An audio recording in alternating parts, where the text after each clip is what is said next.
안녕하세요. 제 이름은 윤정희라고 합니다. 정말 큰일 날 뻔했던 제 이야기 좀 들어주세요. 남편이 사라진 지 정확히 1년째 되는 날이었습니다. 달력에 빨갛게 동그라미를 쳐놓은 것도 아닌데 몸이 먼저 기억하는 날짜라는 게 있나 봐요. 아침부터 뼈마디가 유난히 시리고 욱신거리는 게 꼭 마음 같았어요. 텅 빈 집안에 혼자 앉아 텔레비전을 켜는 것으로 하루를 시작했죠. 화면 속에서는 사람들이 뭐가 그리 즐거운지 연신 웃고 떠들었지만 그 소음이 제 귀에는 닿지 않고 거실을 둥둥 떠다니기만 했습니다. 오후가 되자 더는 이 적막을 견딜 수가 없었어요. 뭐라도 해야겠다 싶어 낡은 장바구니를 챙겨 들고 집을 나섰습니다. 현관문을 닫고 잠그는 소리가 오늘따라 유난히 크게 골목을 울리는 것 같았죠. 목적지는 동네에서 가장 큰 마트였어요. 일부러 사람이 많은 곳을 고른 겁니다. 시끌벅적한 소리 속에 잠시라도 섞여 있으면 이 무거운 마음이 조금은 가벼워질까 싶어서요. 마트 안은 형광등 불빛으로 대낮처럼 환했습니다. 저는 카트를 밀며 천천히 걸었어요. 정육 코너에서 풍겨오는 묘한 비린내, 과일 코너의 달큼한 향기, 갓 구운 빵 냄새가 뒤섞여 머리가 어지러울 지경이었죠. 혼자 먹을 저녁거리를 고르는 건 이제 익숙한 일이에요. 두부 한 모, 콩나물 한 봉지, 애호박 하나. 카트에 담기는 것들이 어쩜 이렇게 하나같이 조촐한지 제 신세 같다는 생각에 괜히 헛웃음이 나왔습니다. 한참을 그렇게 마트 안을 배회하는데 문득 남편이 좋아하던 인스턴트 커피가 눈에 들어왔어요. 항상 저렴한 것만 마시던 사람이었는데 유독 이 커피만큼은 꼭 이걸로 사다 놓으라고 신신당부를 했었죠.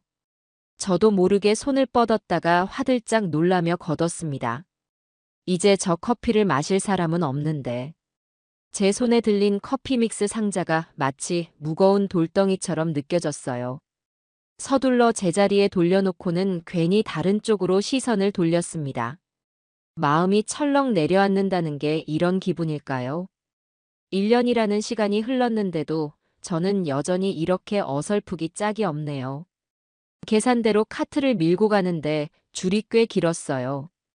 제 앞에 선 젊은 새댁은 아이 기저귀며 분유, 장난감까지 카트에 한가득 실었더군요. 남편과 통화하는지 연신 애교 섞인 목소리로 응, 자기야. 오는 길에 치킨 좀 사다 줘 하고 말하는데 그 평범한 일상이 어찌나 부럽던지. 저는 애써 고개를 돌려 천장의 가격표만 멍하니 바라보았습니다. 어서 오세요, 손님. 드디어 제 차례가 되어 물건들을 계산대 위에 올려놓았어요. 20살이나 되었을까 싶은 앳된 아르바이트생이 쾌활하게 바코드를 찍기 시작했습니다. 삑삑 소리가 경쾌하게 울렸죠. 총만 1,500원입니다. 지갑에서 꾸깃꾸깃한 10,000원짜리 한 장과 1,000원짜리 몇 장을 꺼내 건넸어요. 그때 계산을 하던 직원이 제 장바구니를 보며 무심코 한마디를 건넸습니다. 어머니, 오늘은 반찬 좋은 거 해드시나 봐요. 악에 없는 그저 손님에게 건네는 상냥한 인사치레였을 뿐인데 그 말이 제 가슴에 비수처럼 날아와 박혔어요. 좋은 반찬이요? 이걸 누구랑 같이 먹는다고. 목구멍까지 치미는 말을 애써 삼키고 어색하게 입꼬리를 올려 웃었습니다. 네, 그냥 저녁 먹어야죠. 대답을 하고 돌아서는데 울컥 눈물이 쏟아질 것 같았어요. 무거운 장바구니를 들고 마트 자동문을 빠져나오자 어느새 해가 뉘엿뉘엿 지고 있었습니다. 주황빛 노을이 온 세상을 물들이고 있었지만 제 눈에는 그저 모든 게 잿빛으로 보일 뿐이었죠. 터덜터덜 집으로 향하는 발걸음이 천근만근 무거웠습니다. 골목길에 들어서자 가로등이 하나둘 켜지기 시작했어요. 어둑어둑한 길을 혼자 걷고 있는데 그때였습니다. 주머니에 넣어둔 휴대전화가 요란한 진동과 함께 울리기 시작했어요. 발신자 표시 제한. 보통 이런 전화는 받지 않고 끊어버리는데 그날은 왜 그랬을까요? 혹시 경찰서에서 온 연락은 아닐까 아니면 1년 내내 단 한 번도 오지 않았던 기적 같은 소식일까? 그런 헛된 기대를 품고 저도 모르게 통화 버튼을 눌렀습니다. 여보세요? 수화기 너머에서는 아무 소리도 들리지 않았어요. 잘못 걸려온 전화인가 싶어 끊으려는 순간 지지직거리는 잡음과 함께 너무나도 익숙한 목소리가 들려왔습니다. 나야. 순간 숨이 멎는 것 같았어요. 세상의 모든 소리가 사라지고 오직 그 목소리만이 제 귓속을 파고들었습니다. 1년 동안 꿈속에서조차 듣지 못했던 애타게 그리워했던 남편의 목소리였죠. 여보. 아무것도 묻지 말고 지금 당장 집으로 와. 제 질문에는 대답도 없이 남편은 용건만 말하고는 전화를 끊어버렸습니다. 뚜뚜하는 신호음만이 귓가를 맴돌았어요. 저는 그 자리에 못 박힌 듯 서서 한참을 움직일 수가 없었습니다. 이게 꿈일까요? 아니면 제가 드디어 미쳐버린 걸까요? 손이 벌벌 떨려 손에 들고 있던 장바구니를 놓치고 말았어요. 와르르 소리를 내며 두부와 콩나물, 애호박이 시멘트 바닥 위로 쏟아졌습니다. 하지만 그런 건 아무래도 좋았어요. 심장이 미친 듯이 뛰기 시작했습니다. 저는 쏟아진 장바구니는 거들떠보지도 않고 집을 향해 달리기 시작했어요. 어떻게 달려갔는지 기억도 나지 않아요. 그저 빨리 집에 가야 한다는 생각뿐이었습니다. 숨이 턱까지 차올랐지만 멈출 수가 없었죠. 낡은 대문 앞에 도착해서는 허둥지둥 주머니에서 열쇠를 찾았습니다. 평소에는 잘만 찾아지던 열쇠가 그날따라 왜 그렇게 손에서 헛돌던지. 겨우 열쇠를 구멍에 꽂고 돌리는데 이상하게 문이 그냥 스르륵 열리는 겁니다. 잠겨있지 않았어요.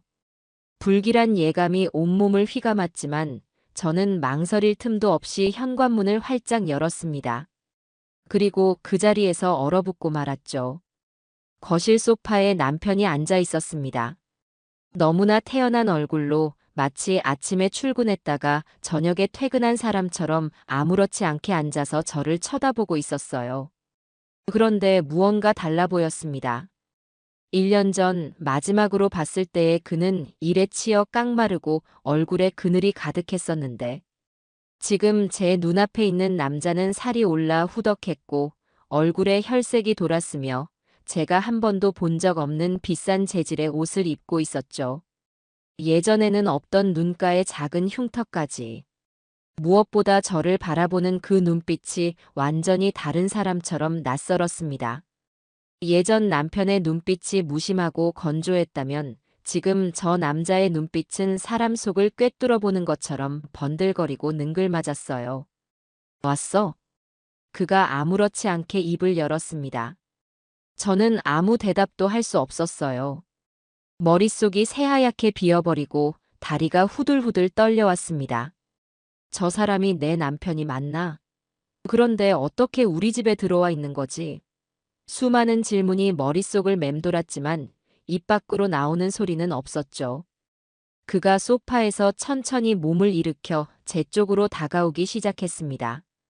한 걸음, 한 걸음 다가올수록 숨이 막혀왔어요. 시야가 흐려지고 귀가 먹먹해졌습니다. 세상이 빙글빙글 도는 것 같았어요. 저는 비명조차 지르지 못하고 그 자리에 그대로 쓰러지고 말았습니다. 차가운 현관 바닥으로 곤두박질 치면서 제 눈에 마지막으로 보인 것은 저를 내려다보는 남자의 그 번들거리는 낯선 눈빛이었습니다. 정신이 돌아왔을 때 가장 먼저 코를 찌른 것은 병원 특유의 소독약 냄새였습니다. 눈을 뜨자 새하얀 천장이 보였고 그 옆으로 낯익으면서도 낯선 얼굴이 다가왔어요. 남편이었습니다. 그는 링거를 맡고 있는 제 손을 조심스럽게 잡으며 걱정스러운 표정을 짓고 있었죠. 정신이 좀 들어. 괜찮아. 여기가 어디예요? 응급실이야. 당신이 현관에서 갑자기 쓰러졌어. 얼마나 놀랐는지 알아? 그의 목소리는 한없이 다정했지만 저는 여전히 눈앞의 상황이 현실인지 분간이 가지 않았습니다. 제 기억 속 남편은 저렇게 따뜻한 눈으로 저를 본 적이 거의 없었거든요. 저는 링거 바늘이 꽂힌 손보다 그에게 잡힌 손이 더 어색하게 느껴졌어요. 조심스럽게 손을 빼내 이마를 짚었습니다. 꿈을 꾼 것 같았죠. 아주 길고 지독한 꿈을요. 내가 왜 쓰러졌을까요? 의사 선생님 말씀으로는 너무 놀라서 일시적으로 쇼크가 온 거래. 괜찮아. 이제 내가 옆에 있잖아. 그가 제 머리카락을 부드럽게 쓸어 넘겨주는데 그 손길에 소름이 오소소 돋았습니다. 분명 제 남편인데 남편이 아닌 것 같은 이 기묘한 위화감. 저는 애써 몸을 일으켜 앉았어요. 그러다 문득 병원비 걱정이 덜컥 들었습니다. 응급실에 링거까지 맞았으니 돈이 꽤 나왔을 텐데 당장 수중에 가진 돈도 얼마 없었거든요. 저기 병원비는 어떡하죠? 제가 조심스럽게 묻자 그는 피식 웃으며 안주머니에서 무언가를 꺼내 보였습니다. 두툼한 5만 원짜리 현금 뭉치였어요. 은행에서 갓 찾아 띠지를 두른 좋기 몇백만 원은 되어 보이는 돈다발이었죠. 제 눈이 동그래지자 그가 으쓱하며 말했습니다. 이걸로도 모자라면 더 있으니까 걱정하지 마. 내가 말했잖아. 이제 당신 고생 안 시킨다고. 어디서 저런 큰 돈이 생긴 걸까요? 1년 전 마지막으로 봤을 때만 해도 그는 사업 빚에 쪼들려 매일같이 한숨만 내쉬던 사람이었는데요. 하지만 당장 병원비를 해결할 수 있다는 안도감과 그가 정말로 돈을 많이 벌어서 돌아왔을지도 모른다는 작은 희망이 제 의심을 꾹 눌러버렸습니다. 저는 더 이상 묻지 않고 고개를 끄덕였어요. 잠시 후 의사와 간호사가 들어와 몇 가지를 확인하고는 퇴원해도 좋다고 했습니다. 그는 아주 능숙하게 수납을 마치고 저를 부축해 병원 밖으로 나섰죠. 병원 주차장에는 제가 처음 보는 번쩍이는 검은색 승용차 한 대가 서 있었습니다. 다. 우리 집까지 편하게 가자고. 이 차는 당신 차예요? 그럼. 그동안 고생한 나에게 주는 선물이지. 당신도 이제 이런 차 탈 자격 충분해. 그가 열어준 조수석 문으로 몸을 싣는데 푹신한 가죽 시트가 몸을 감싸는 느낌이 아주 생경했습니다. 차 안에서는 비싼 가죽 냄새와 은은한 방향제 냄새가 섞여 풍겨왔어요. 남편의 차에서는 늘 담배 찌든 내와 땀 냄새가 났었는데 차는 미끄러지듯 조용히 주차장을 빠져나갔습니다. 창밖으로 익숙한 동네 풍경이 스쳐 지나갔지만 저는 마치 낯선 곳으로 여행을 떠나는 기분이 들었죠. 집으로 가는 내내 차 안에는 어색한 침묵이 흘렀어요. 무슨 말부터 꺼내야 할지 몰랐습니다. 1년 동안 어디서 뭘 했는지, 왜 연락 한 통 없었는지 묻고 싶은 게 산더미 같았지만 입이 떨어지지 않았어요. 제 마음을 읽기라도 한 듯 그가 먼저 입을 열었습니다. 많이 궁금하지? 내가 어떻게 지냈는지. 자세히 다 말해줄 순 없지만 나쁜 놈들에게 쫓기고 있었어. 아주 지독한 놈들이었지. 연락하면 당신까지 위험해질까봐 어쩔 수 없었어. 그의 설명은 너무나도 막연했어요. 누구에게 왜 쫓겼다는 건지 알 수가 없었죠. 제가 더 자세히 캐물으려 하자 그는 제 손등을 토닥이며 말을 잘랐습니다. 이제 다 끝났어. 정말이야. 그놈들, 이제 다시는 우리 앞에 나타나지 못할 거야. 내가 아주 비싼 값을 치르고 전부 해결했으니까. 그러니까 당신은 아무 걱정하지 말고 그냥 나만 믿으면 돼. 응. 그는 저를 안심시키려는 듯 웃어 보였지만 그 웃음이 어딘지 모르게 부자연스럽다고 느꼈습니다. 하지만 저는 더 이상 추궁할 수가 없었어요. 1년 만에 돌아온 남편에게 따지고 드는 아내가 되고 싶지 않았거든요. 그리고 무엇보다 지난 1년간 저를 짓눌러왔던 지독한 외로움에서 벗어나고 싶다는 마음이 더 컸던 것 같아요. 텅 비었던 옆자리가 채워졌다는 사실만으로도 큰 위안이 되었으니까요. 저는 그저 고개를 끄덕이는 것으로 대답을 대신했습니다. 집 앞에 도착하자 골목 어귀의 슈퍼 아주머니가 저희를 보고는 토끼 눈을 하고 달려나왔어요. 아니, 이게 누구야? 사장님 아니에요? 세상에 살아있었네. 슈퍼 아주머니의 호들갑에 동네 사람들이 하나둘 집 밖으로 고개를 내밀기 시작했습니다. 남편이 돌아왔다는 소문은 순식간에 동네 전체로 퍼져나갔죠. 그는 예전에 무뚝뚝하던 모습은 온데간데 없이 사람 좋은 미소를 지으며 이웃들에게 일일이 고개를 숙여 인사했습니다. 걱정 끼쳐드려 죄송합니다. 그동안 먼데 좀 다녀오느라. 아이고 말도 마요. 사모님이 얼마나 마음고생이 심했는데. 그래도 이렇게 살아서 돌아온 게 어디야. 정말 잘 됐네, 잘 됐어. 이제 우리 아내 고생 안 시키고 잘 모시고 살아야죠. 다들 지켜봐 주십시오.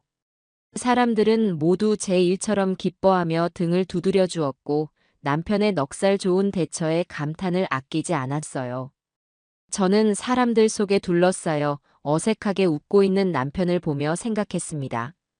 어쩌면 내가 너무 예민하게 구는 건지도 모른다고. 사람이 고생을 하면 변할 수도 있는 법인데 낯설다는 이유만으로 남편을 의심하는 건 도리가 아니라고요. 주변 사람들의 따뜻한 축하와 환대 속에 제 마음속에 단단히 자리 잡고 있던 의심의 벽은 저도 모르는 사이에 조금씩 허물어지고 있었습니다. 그날 밤 저는 1년 만에 처음으로 누군가 옆에 누워있는 온기를 느끼며 잠이 들었습니다. 아주 오랫동안 잊고 있던 평온함이었지만 어쩐지 그 온기마저도 낯설게만 느껴지는 밤이었어요. 그가 돌아온 후 며칠간은 모든 것이 꿈만 같았습니다. 아침에 눈을 뜨면 저를 위해 차려진 아침상이 있었고 저녁에는 그가 사온 맛있는 음식들로 식탁이 채워졌어요. 그는 예전과 달리 제게 시시콜콜한 농담을 던지며 웃게 만들었고 설거지나 청소 같은 집안일도 곧잘 꺼들었죠. 저는 이 평화가 영원하기를 바랐습니다. 하지만 그 평화는 그리 오래가지 않았어요. 단단해 보였던 일상에 아주 미세한 균열이 생기기 시작한 겁니다. 가장 먼저 변한 것은 그의 귀가 시간이었습니다. 처음 며칠은 해가 지기도 전에 집에 들어와 저와 함께 저녁 시간을 보냈지만 일주일쯤 지나자 그는 사업 때문에 만날 사람이 있다며 밖으로 나도는 날이 잦아졌어요. 처음에는 그러려니 했습니다. 돈을 벌려면 사람도 만나고 술도 마셔야 하는 법이니까요. 하지만 귀가 시간은 점점 늦어졌고 자정이 넘어 들어오는 날이 허다했죠. 들어올 때마다 그의 몸에서는 짙은 술 냄새와 제가 모르는 낯선 향수 냄새가 뒤섞여 풍겨왔습니다. 어느 날 밤이었습니다. 저는 잠이 오지 않아 뒤척이다가 현관문 비밀번호 누르는 소리에 잠든 척 눈을 감았어요. 그는 고양이처럼 조용한 발걸음으로 침실에 들어와 제 얼굴을 잠시 들여다보더니 휴대전화를 들고 욕실로 들어갔습니다. 그리고는 샤워기 물을 세차게 틀었어요. 처음에는 그냥 씻는가 보다 했는데 물소리에 섞여 희미하게 통화하는 소리가 들려왔습니다. 저는 귀를 쫑긋 세웠죠. 그래, 일은 잘 처리했고 뒤탈 없게 하라고 했잖아. 그의 목소리는 평소의 다정함은 온데간데 없이 아주 낮고 차갑게 가라앉아 있었습니다. 다음 타겟은 확인했어. 나이대는 혼자 사는 거 확실하고. 좋아. 쓸데없는 감정 섞지 말고 깨끗하게 처리해. 알았어. 타겟, 처리. 도무지 제가 아는 사업가의 대화라고는 생각할 수 없는 단어들이었어요. 심장이 철렁 내려앉았습니다. 저 사람이 도대체 무슨 일을 하는 걸까? 온갖 끔찍한 상상이 머릿속을 스쳐 지나갔죠. 잠시 후 그는 물을 끄고 아무 일 없었다는 듯 욕실에서 나왔습니다. 저는 심장이 터질 것처럼 뛰는 것을 애써 진정시키며 숨을 골랐어요. 그는 제가 자는 줄 아는지 제 옆에 조용히 눕더니 금세 색색거리는 숨소리를 내며 잠이 들었습니다. 저는 뜬 눈으로 밤을 새웠습니다. 제 옆에 누워있는 저 남자가 제가 알던 남편이 정말 맞는 건지 확신할 수가 없었어요. 다음 날 아침, 그는 언제 그랬냐는 듯 다시 다정한 남편으로 돌아와 있었습니다. 밤새 저를 괴롭혔던 의심과 불안을 차마 입 밖으로 꺼낼 수가 없었어요. 물증도 없이 그를 추궁했다가 이 평화가 깨져버릴까봐 두려웠거든요. 제가 억지로 웃으며 아침상을 차리고 있는데 그가 불쑥 쇼핑백 하나를 내밀었습니다. 이게 뭐예요? 당신 선물. 열어봐. 쇼핑백 안에는 제가 평생 한 번도 가져본 적 없는 번쩍이는 로고가 박힌 명품 가방이 들어 있었어요. 텔레비전 속 연예인들이나 들고 다니는 딱 봐도 아주 비싸 보이는 물건이었죠. 이걸 왜 이렇게 비싼 걸? 당신 평생 시장에서 파는 가방만 메고 다녔잖아. 이제 이런 것도 좀 들어봐야지. 그는 대수롭지 않게 말했지만 저는 그 가방이 너무나 부담스러웠습니다. 제 옷차림이나 형편에 전혀 어울리지 않는 물건이었으니까요. 이건 마치 훔친 옷을 입은 것처럼 저를 불편하게 만들었어요. 제가 어색하게 가방을 내려놓자 그가 제 표정을 살피며 말했습니다. 마음에 안 들어? 더 좋은 걸로 사줄까? 아니에요. 그냥 나한테는 너무 과분해서 그래요. 과분하긴. 이 정도는 아무것도 아니야. 내가 조만간 더 크고 좋은 걸로 선물해 줄 테니까 기대하고 있어. 그는 제 어깨를 두드리며 의미심장한 미소를 지었습니다. 그 미소를 보는 순간 저는 어젯밤 욕실에서 들었던 그의 차가운 목소리가 떠올랐어요. 이 비싼 선물은 혹시 저를 안심시키기 위한 혹은 입을 막기 위한 뇌물은 아닐까 하는 끔찍한 생각이 들었죠. 균열은 거기서 그치지 않았습니다. 며칠 뒤 아들에게서 전화가 걸려왔어요. 아버지가 돌아왔다는 소식을 이웃에게 전해 듣고는 놀라서 전화한 것이었죠. 엄마, 아버지가 돌아오셨다면서요? 정말이에요? 왜 저한테는 연락 안 하셨어요? 아들의 흥분한 목소리에 저도 모르게 울컥 눈물이 났습니다. 그래, 아들. 아빠 돌아왔어. 경황이 없어서 연락을 못했다. 세상에 정말 다행이다. 제가 내일 당장 내려갈게요. 아버지 얼굴 뵈어야죠. 오랜만에 온 가족이 모일 수 있다는 생각에 잠시나마 행복했어요. 그런데 그때 제 통화를 옆에서 듣고 있던 남편이 제게서 수화기를 빼앗아 들었습니다. 아들, 나다.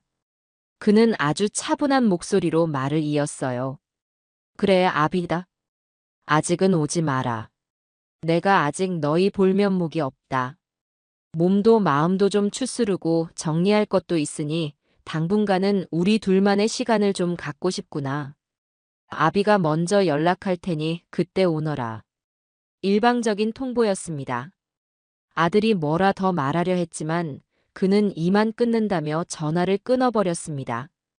제가 황당한 표정으로 그를 쳐다보자 그는 아주 그럴듯한 변명을 늘어놓았어요. 아직은 아니야. 내가 너무 초라한 모습으로 아이들 앞에 서고 싶지 않아. 조금만 더 시간을 줘. 내가 완벽하게 준비되면 그때는 온 가족 다 같이 모여서 멋지게 식사 한번 하자고. 그의 말은 너무나 합리적이어서 반박할 수가 없었습니다. 하지만 저는 본능적으로 느낄 수 있었어요. 그가 저를 제 가족들로부터 교묘하게 고립시키고 있다는 것을요. 외부와의 연결을 차단하고 오직 자신에게만 의지하게 만들려는 속셈이라는 것을요. 그날 이후 저는 그가 없는 시간에 몰래 아들에게 전화를 걸어 안부를 전해야만 했습니다. 그는 제 모든 것을 통제하려 들기 시작했고 저는 서서히 보이지 않는 감옥에 갇히는 기분이 들었어요. 밤마다 그의 비밀스러운 통화는 계속되었고 아침이면 어색한 선물이 제 앞에 놓였습니다. 저는 웃고 있었지만 속은 타들어가고 있었어요. 이 기묘한 동거의 끝이 어디일지 저는 짐작조차 할 수 없었습니다. 그와의 아슬아슬한 동거가 한 달쯤 이어졌을 때 그는 본격적으로 돈 이야기를 꺼내기 시작했습니다. 처음에는 아주 사소하고 일상적인 대화 속에서부터였어요. 저녁을 먹으며 텔레비전 경제 뉴스를 보다가 무심코 한마디씩 던지는 시기였습니다. 저것 봐, 여보. 친구 녀석 하나가 저 주식 사서 얼마 전에 빌딩을 샀다잖아. 요즘 세상은 돈이 돈을 버는 세상이야. 우리처럼 꼬박꼬박 저축만 하는 사람들은 평생 제자리 걸음일 뿐이라고. 그는 마치 남의 이야기를 하는 것처럼 말했지만 그 화살이 결국 저를 향하고 있다는 것을 모를 만큼 저는 어리석지 않았어요. 며칠 뒤에는 저녁 식사 자리에서 대놓고 제 경제 사정을 떠보기 시작했습니다. 그런데 당신, 내가 없던 1년 동안 어떻게 지냈어? 내가 남겨둔 돈도 없었을 텐데. 힘들었지? 그냥 닥치는 대로 일하면서 버텼죠. 식당 일도 하고, 청소 일도 하고. 아이고, 내가 정말 죄인이네. 당신 퇴직금 받아놓은 건 아직 그대로 있고, 그걸로 생활비 썼던 건 아니지? 그는 제 퇴직금 액수가 얼마인지, 어느 은행에 넣어두었는지, 심지어 매달 나오는 국민연금 액수까지 아주 상세하게 물었습니다. 마치 제 재산 목록을 작성하기라도 하는 것처럼요. 저는 그저 그가 제 노후를 걱정해주는 것이라고 애써 좋게 생각하려 했지만 마음 한구석의 찝찝함은 감출 수가 없었죠. 그의 눈빛은 저를 걱정하는 사람의 눈빛이 아니라 먹잇감의 가치를 측정하는 사냥꾼의 눈빛에 가까웠으니까요. 그의 밑밥 깔기는 아주 치밀하고 점진적이었습니다. 그는 제게 경제적 무능함과 위기감을 동시에 심어주었어요. 은행 이자는 물가 상승률도 못 따라간다느니 지금처럼 있다가는 나중에 병원비도 없어서 자식들에게 손 벌리게 될 거라느니. 매일같이 그런 이야기를 듣다 보니 저도 모르게 불안해지기 시작했습니다. 평생을 성실하게 일하며 모은 제 돈이 마치 당장이라도 휴지 조각이 될 것처럼 느껴졌죠. 결전의 날은 아주 추운 겨울밤에 찾아왔습니다. 그날따라 그는 평소보다 더 많은 술을 마시고 자정이 훌쩍 넘은 시간에 비틀거리며 들어왔어요. 저는 자는 척 누워 있었는데 그가 침대 옆에 털썩 주저앉더니 소리 없이 흐느끼기 시작했습니다. 제가 놀라서 몸을 일으키자 그는 기다렸다는 듯이 제 손을 덥석 잡았어요. 여보, 나 좀 도와줘. 제발. 그의 얼굴은 눈물과 콧물로 범벅이 되어 있었습니다. 저는 태어나서 그가 그렇게 서럽게 우는 모습을 처음 봤어요. 무슨 일이에요? 왜 그래요? 내 친구, 내 평생의 은인이자 가장 친한 친구가 지금 죽게 생겼어. 그는 횡설수설하며 이야기를 늘어놓기 시작했습니다. 아주 믿을 만한 친구가 큰 사업을 하는데 갑자기 자금 회전이 막혀서 오늘 밤만 넘기지 못하면 부도가 나게 생겼다는 것이었어요. 그 친구만 살릴 수 있다면 그 친구가 지금껏 자기에게 베풀어준 은혜를 다 갚을 수 있다면서요. 그래서 제가 뭘 어떻게 도우면 되는데요? 제 질문에 그는 제 앞에 쿵소리가 나게 무릎을 꿇었습니다. 그리고는 제 눈을 똑바로 쳐다보며 말했어요. 돈 좀 빌려줘. 딱 1억만. 내가 당신 돈 떼어먹을 사람이 아니라는 거 알잖아. 이 친구 사업이 정상화되기만 하면 투자금의 2배, 아니 3배로 갚겠다고 약속했어. 일주일이야. 딱 일주일만 쓰고 바로 돌려준다니까. 제발 나 한번 믿고 도와줘. 응. 1억 원. 제 평생을 바쳐 모은 돈, 제 남은 인생의 마지막 보루와도 같은 돈이었습니다. 그 돈이 없으면 저는 당장 내일부터 길거리에 나앉아야 할지도 몰랐어요.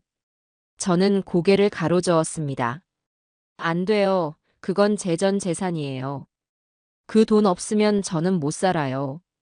내가 당신 돈을 왜 떼어먹어? 우리가 어떤 사이인데. 당신은 내가 아직도 그렇게 못 믿어. 내가 1년 동안 밖에서 죽을 고생하며 돈 벌어온 게 다 누굴 위해서인데. 당신 호강시켜주려고, 당신 남은 인생 편하게 살게 해주려고 그런 거잖아. 그런데 당신은 아직도 나를. 그는 절규하듯 소리치다가 이내 다시 서럽게 울기 시작했습니다. 그의 눈물과 절박한 호소 앞에 제 마음은 사정없이 흔들렸어요. 만약 이 사람이 정말 내 남편이라면, 내가 이 위기에서 남편을 외면한다면 우리 관계는 다시 예전처럼 돌이킬 수 없게 될지도 모른다. 반대로 내가 도와줘서 일이 잘 해결된다면 우리는 정말로 새로운 삶을 시작할 수 있을지도 모른다. 희망과 불안이 머릿속에서 치열하게 싸웠습니다. 밤새 그의 울음과 애원은 계속되었어요. 저는 한숨도 자지 못하고 고민했습니다. 그리고 동이 터올 무렵, 저는 결국 그의 손을 들어주고 말았어요. 지푸라기라도 잡는 심정으로 그의 말을 한 번만 더 믿어보기로 한 겁니다. 다음 날 아침, 저는 마치 몽유병 환자처럼 은행으로 향했습니다. 적금을 해지하고 퇴직금이 들어있던 통장을 깨고 혹시 몰라 가입해 두었던 보험까지 전부 해약했어요. 창구 직원이 큰돈을 전부 현금으로 찾는 이유를 물으며 걱정스러운 눈으로 저를 쳐다보았지만 저는 집안에 급한 일이 생겨서요라고 둘러댈 뿐이었습니다. 은행에서 나온 제 손에는 묵직한 돈 봉투가 들려 있었어요. 제 인생의 무게와도 같은 돈이었습니다. 집으로 돌아오자 그는 초조한 얼굴로 저를 기다리고 있었어요. 제가 말없이 돈 봉투를 건네자 그의 얼굴에 순간적으로 스쳐 지나가는 그 표정을 저는 평생 잊을 수 없을 겁니다. 그것은 안도나 고마움이 아니었어요. 목표를 달성한 사냥꾼의 탐욕스러운 희열, 바로 그것이었습니다. 하지만 그 표정은 아주 찰나의 순간이었고 그는 곧바로 다시 슬픈 표정을 지으며 제 손을 잡았어요. 고마워, 여보, 정말 고마워. 이 은혜는 평생 갚을게. 친구 만나서 돈만 전해주고 금방 다녀올게. 저녁에는 맛있는 거 사올 테니까 아무데도 가지 말고 집에 있어. 그는 제 이마에 짧게 입을 맞추고는 돈 봉투를 품에 안고 황급히 집을 나섰습니다. 쾅 하고 현관문이 닫히는 소리가 들렸을 때 저는 온몸에 힘이 빠져나가 그 자리에 주저앉고 말았어요. 텅 빈 거실에 혼자 남아있는데 심장이 이유 없이 쿵쾅거리고 불길한 예감이 온몸을 휘감았습니다. 저는 그저 모든 것이 제 기우이기를 간절히 기도할 뿐이었습니다. 그가 돈을 들고 현관문을 나선 뒤 집안에는 다시 정막이 찾아왔습니다. 저는 한참 동안이나 현관 앞에 주저앉아 있었어요. 쿵 하고 닫히던 문소리가 마치 제 심장이 내려앉는 소리처럼 귓가에 맴돌았죠. 온몸의 기운이 빠져나가 손가락 하나 까딱할 힘도 없었습니다. 그래도 마음 한편으로는 애써 희망을 붙잡으려 했어요. 그래, 친구를 돕는 일인데 잘 해결될 거야. 저녁에는 웃으면서 돌아오겠지. 그렇게 스스로를 몇 번이고 다독이고 나서야 겨우 무거운 몸을 일으킬 수 있었습니다. 저는 저녁 준비를 시작했어요. 그가 돌아오면 따뜻한 밥이라도 먹여야겠다는 생각에서였죠. 그가 좋아하던 된장찌개를 끓이고 고등어도 한 손 노릇하게 구웠습니다. 냉장고에 있던 밑반찬까지 꺼내 정갈하게 상을 차리고 나니 제법 그럴듯한 저녁상이 완성되었어요. 시계를 보니 어느덧 저녁 6시를 가리키고 있었습니다. 저는 얌전히 식탁에 앉아 그를 기다렸어요. 째깍 째깍. 벽에 걸린 괴종시계의 초침 소리가 유난히 크게 들렸습니다. 10분이 지나고 30분이 지나고 어느덧 1시간이 훌쩍 지났어요. 된장찌개는 싸늘하게 식어 표면에 허연 기름이 떴고 바삭하게 구웠던 고등어는 눅눅해졌습니다. 저는 애써 태연한 척 텔레비전 채널을 이리저리 돌려보았지만 화면 속 내용은 눈에 하나도 들어오지 않았죠. 시간이 흐를수록 심장이 조여오는 것처럼 불안감이 엄습해왔습니다. 밤 8시가 되었을 때 저는 더 이상 참지 못하고 그에게 전화를 걸었습니다. 신호음이 길게 이어졌지만 그는 받지 않았어요. 회의 중인가 아니면 운전 중이라 못 받는 걸까? 저는 좋은 쪽으로만 생각하려 애썼습니다. 10분 뒤에 다시 걸어보았지만 결과는 마찬가지였죠. 그렇게 10번쯤 전화를 걸었을까요? 11번째 통화에서는 더 이상 신호음이 들리지 않았습니다. 대신 차가운 기계음만이 귓전을 때렸어요. 전화기가 꺼져 있어. 순간 심장이 쿵 하고 바닥으로 떨어지는 것 같았습니다. 휴대전화가 꺼져 있다니. 배터리가 다 닳았을 수도 있다는 이성적인 생각보다는 그가 의도적으로 전화를 피하고 있다는 불길한 예감이 온몸을 휘감았어요. 저는 자리를 박차고 일어나 집안을 서성거리기 시작했습니다. 거실을 몇 바퀴나 돌았는지 몰라요. 창밖은 이미 칠흑 같은 어둠에 잠겨 있었고 가끔씩 지나가는 자동차의 헤드라이트 불빛만이 거실을 섬광처럼 스쳐 지나갔습니다.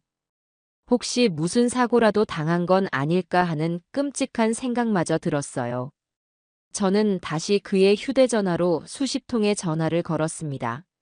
하지만 돌아오는 대답은 똑같았죠. 그제야 저는 무언가 단단히 잘못되었다는 것을 직감했습니다. 불안감은 순식간에 공포로 변해 저를 집어삼키기 시작했어요. 저는 허둥지둥 안방으로 달려가 옷장을 열었습니다. 그가 입고 다니던 몇 벌의 옷가지들이 그대로 있는지 확인하고 싶었어요. 그런데 옷장 안이 텅 비어 있었습니다. 그가 돌아온 후 사들였던 비싼 옷들, 제가 처음 보는 셔츠와 바지들이 흔적도 없이 사라져 있었어요. 욕실로 달려가 보니 그의 칫솔과 면도기, 값비싼 향수병도 보이지 않았습니다. 그는 떠난 것이었습니다. 처음부터 돌아올 생각이 없었던 겁니다. 그 사실을 깨닫는 순간 다리가 풀려 그 자리에 주저앉고 말았어요. 머릿속이 하얘지면서 아무 생각도 할 수 없었습니다. 한참을 그렇게 멍하니 앉아 있는데 문득 그의 말이 뇌리를 스치고 지나갔어요. 친구 형석 씨. 그래, 그 친구라면 무언가 알고 있을지도 몰라. 저는 지푸라기라도 잡는 심정으로 거실로 기어 나왔습니다. 며칠 전 그가 사업 이야기를 하며 무심코 식탁 위에 던져두었던 명함 한 장이 떠올랐거든요. 우리 형석이가 이번에 새로 개업한 사무실이야. 아주 번듯하지? 그는 그렇게 자랑하듯 말했었죠. 저는 서랍이란 서랍은 모조리 뒤지기 시작했습니다. 손이 벌벌 떨려 물건들이 제대로 잡히지 않았어요. 온갖 잡동사니들이 바닥으로 쏟아지고 집안은 순식간에 아수라장이 되었습니다. 마침내 거실장 맨 아래 칸 구석에서 문제의 명함을 찾아냈을 때 저는 거의 울음을 터뜨릴 뻔했습니다.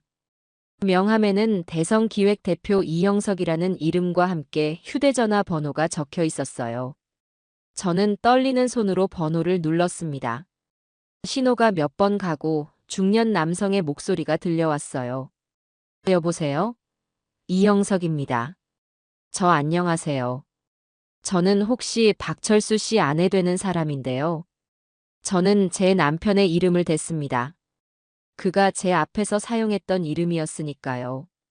수화기 너머의 남자는 잠시 말이 없더니 조심스럽게 물었어요. 아, 네. 그런데 무슨 일로 전화를 주셨는지요? 제 남편이 오늘 이 대표님 사업 자금 때문에 급하게 돈이 필요하다고 해서. 혹시 제 남편 지금 거기 있나요? 연락이 안 돼서요. 제 목소리는 형편없이 떨리고 갈라졌습니다. 하지만 수화기 너머에서 돌아온 대답은 제 마지막 희망마저 산산조각 내버렸어요. 네. 무슨 말씀이세요? 박 사장님 아내분이라니 제가 박 사장님한테 돈을 빌린 적이 없는데요. 사업 자금이요? 저는 오늘 박 사장님하고 통화한 적도 없습니다. 네. 그럴 리가요. 분명히 이 대표님을 만나러 간다고 1억 원을. 1억이요? 아이고 사모님. 이거 뭔가 단단히 잘못 아신 것 같습니다. 저는 그런 큰 돈을 부탁한 적도 없고 받은 적도 없습니다. 대체 이게 무슨 상황인지. 형석 씨의 목소리는 진심으로 당황하고 황당해하는 기색이 역력했습니다. 거짓말을 하는 사람의 목소리가 아니었어요. 그 순간 제 머릿속에 모든 퍼즐 조각이 맞춰졌습니다. 처음부터 친구 이야기는 거짓말이었던 겁니다. 제 돈을 노리고 꾸며낸 비참한 연극이었던 거죠. 사모님? 여보세요? 괜찮으세요? 수화기 너머에서 들려오는 목소리가 점점 멀어졌습니다. 저는 더 이상 아무 말도 할 수 없었어요. 휴대전화를 툭 하고 바닥에 떨어뜨렸습니다. 세상이 무너진다는 게 어떤 건지 저는 그날 밤 온몸으로 깨달았습니다. 사랑도, 추억도, 믿음도, 그리고 제 남은 인생을 지탱해줄 마지막 돈까지. 그 모든 것이 한순간에 사라져버렸습니다. 다음 날 아침, 저는 뜬 눈으로 밤을 새우고 비틀거리는 걸음으로 은행으로 향했습니다. 혹시나 하는 아주 신락 같은 희망 때문이었어요. 어쩌면 이 모든 게 악몽일지도 모른다고요. 하지만 은행 창구 직원이 건넨 한마디는 제게 확인 사살과도 같았습니다. 고객님, 어제부로 이 통장은 전부 해지 처리되셨습니다. 잔액은 0원입니다. 저는 아무 말 없이 은행을 나와 집으로 돌아왔습니다. 그리고 경찰서로 향했어요. 제가 가진 그의 유일한 흔적인 신분증 사본을 내밀었죠. 며칠간의 조사가 끝나고 담당 형사가 저를 불렀습니다. 어머님, 이 신분증은 정교하게 위조된 가짜입니다. 사진 속 인물은 어머님 남편이 아닙니다. 형사의 말이 끝나자마자 제 세상은 정말로 끝이 났습니다. 모든 것이 거짓이었습니다. 돌아온 남편도, 그의 다정함도, 그의 눈물도. 저는 경찰서 의자에 앉아 소리도 내지 못한 채 그저 눈물만 뚝뚝 흘렸습니다. 1년의 기다림과 한 달의 짧은 행복은 너무나도 비싼 대가를 치른 잔인한 신기루에 불과했습니다. 모든 것이 거짓이었다는 사실을 알게 된 후, 저는 며칠간 시체처럼 누워만 있었습니다. 먹지도 마시지도 씻지도 않았어요. 살아있다는 감각 자체가 느껴지지 않았죠. 집안의 공기는 무겁게 가라앉아 있었고, 창문으로 들어오는 햇살마저 저를 조롱하는 것 같았습니다. 제가 평생을 바쳐 쌓아 올린 세상이 한순간에 모래성처럼 허물어져 내린 기분이었어요. 텔레비전에서는 여전히 사람들이 웃고 떠들었고, 창밖에서는 아이들이 제잘거리는 소리가 들려왔지만, 그 모든 것이 다른 세상의 이야기처럼 아득하게만 느껴졌습니다. 아들이 몇 번이나 전화를 걸어왔지만 받지 않았어요. 무슨 말을 해야 할지 몰랐거든요. 너희 아버지가 돌아오셨는데 그 사람이 사실은 사기꾼이었고 내 전 재산을 들고 도망쳤단다. 차마 그 말을 제 입으로 할 수가 없었습니다. 이웃들이 걱정스러운 얼굴로 초인종을 눌러댔지만 저는 죽은 사람처럼 숨만 멈추고 있었죠. 제 비참한 꼴을 누구에게도 보이고 싶지 않았습니다. 그렇게 며칠이 흘렀을까요? 더 이상 흘릴 눈물도 남아있지 않다고 생각했을 때 문득 제 안에 다른 감정이 싹트기 시작했습니다. 슬픔과 절망이 있던 자리에 차갑고 날카로운 무언가가 서서히 차오르기 시작한 겁니다. 분노였습니다. 그놈에 대한 증오와 제 자신에 대한 한심함이 뒤섞인 아주 지독한 감정이었죠. 이대로 죽은 사람처럼 누워만 있을 수는 없어. 저는 자리에서 벌떡 일어났습니다. 며칠 만에 마주한 거울 속 제 모습은 영락없는 몰골이었어요. 퀭한 눈, 푸석한 피부, 산발이 된 머리. 하지만 그 눈동자만은 예전과 달리 이글거리고 있었습니다. 저는 욕실로 들어가 찬물로 세수를 했어요. 정신이 번쩍 드는 것 같았죠. 그래, 이 집을 정리하자. 그놈의 흔적을 모조리 치워버리는 거야. 그것이 제가 다시 일어서기 위해 해야 할 첫 번째 일이었습니다. 저는 커다란 쓰레기 봉투를 들고 집안을 돌기 시작했어요. 그가 사왔던 값비싼 그릇들, 그가 선물했던 어색한 옷가지들, 그가 사용하던 칫솔까지. 그의 손길이 닿았던 모든 물건을 남김없이 봉투에 쓸어 담았습니다. 물건을 하나씩 버릴 때마다 제 마음속의 미련과 어리석음도 함께 버려지는 기분이 들었어요. 마지막으로 안방 옷장을 열었습니다. 그가 떠난 후로는 한 번도 열어보지 않았던 공간이었죠. 옷장 안쪽 구석에 그가 급하게 떠나느라 미처 챙겨가지 못한 낡은 양복 한 벌이 걸려 있었습니다. 그가 처음 저희 집에 돌아왔을 때 입고 있던 유일하게 제가 알던 그의 물건과 비슷한 옷이었죠. 저는 그 양복을 보자마자 역겨움이 치밀어 올라 거칠게 잡아챘습니다. 당장이라도 갈기갈기 찢어버리고 싶었어요. 양복을 쓰레기 봉투에 쑤셔 넣으려던 순간이었습니다. 무언가 딱딱한 것이 손에 걸리는 느낌이 들었어요. 양복 안주머니였습니다. 혹시 담배라도 들어있나 싶어 무심코 주머니 안으로 손을 넣었습니다. 손가락 끝에 작고 네모난 플라스틱 조각 같은 것이 만져졌어요.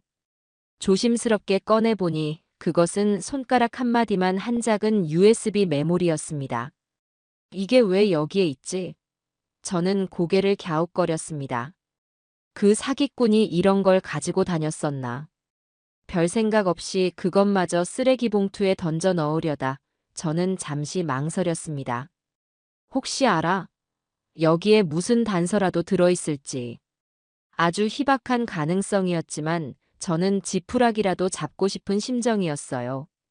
저는 먼지가 뽀얗게 쌓인 낡은 컴퓨터의 전원을 켰습니다. 윙 하는 소음과 함께 컴퓨터가 부팅되는 그 몇 분의 시간이 마치 몇 시간처럼 길게 느껴졌죠. 떨리는 손으로 USB를 컴퓨터 본체에 꽂았습니다. 새 이동식 디스크. 화면에 뜬 작은 아이콘을 더블 클릭하자 수십 개의 폴더가 화면을 가득 채웠습니다. 폴더의 이름들은 숫자로만 되어 있었어요. 저는 호기심에 가장 위에 있는 1 폴더를 열어보았습니다. 그리고 그 안의 내용을 확인하는 순간 온몸에 피가 차갑게 식는 것을 느꼈습니다. 폴더 안에는 제 사진이 들어 있었습니다. 몇 년 전 동네 사진관에서 찍은 낡은 증명사진이었어요. 그리고 그 옆으로는 제 이름과 나이, 주소, 가족관계, 심지어 제가 가진 재산 내역과 거래하는 은행 이름까지 상세하게 적힌 텍스트 파일이 있었습니다. 마치 저라는 사람을 완벽하게 해부해 놓은 정밀한 보고서 같았죠. 저는 떨리는 손으로 다른 폴더들을 열어보기 시작했습니다. 이 폴더에는 저보다 나이가 조금 더 많아 보이는 한 여성의 사진과 신상 정보가, 3폴더에는 단아한 인상의 또 다른 여성의 정보가 들어 있었어요. 모든 파일의 형식은 똑같았습니다. 피해자의 사진, 상세한 개인정보, 그리고 통장 거래 내역을 스캔한 파일까지. 피해자들은 모두 저처럼 혼자 사는 중년 여성이거나 남편과 사별한 노인들이었습니다. 저는 그제야 깨달았습니다. 이것은 저 혼자만의 비극이 아니었다는 것을요.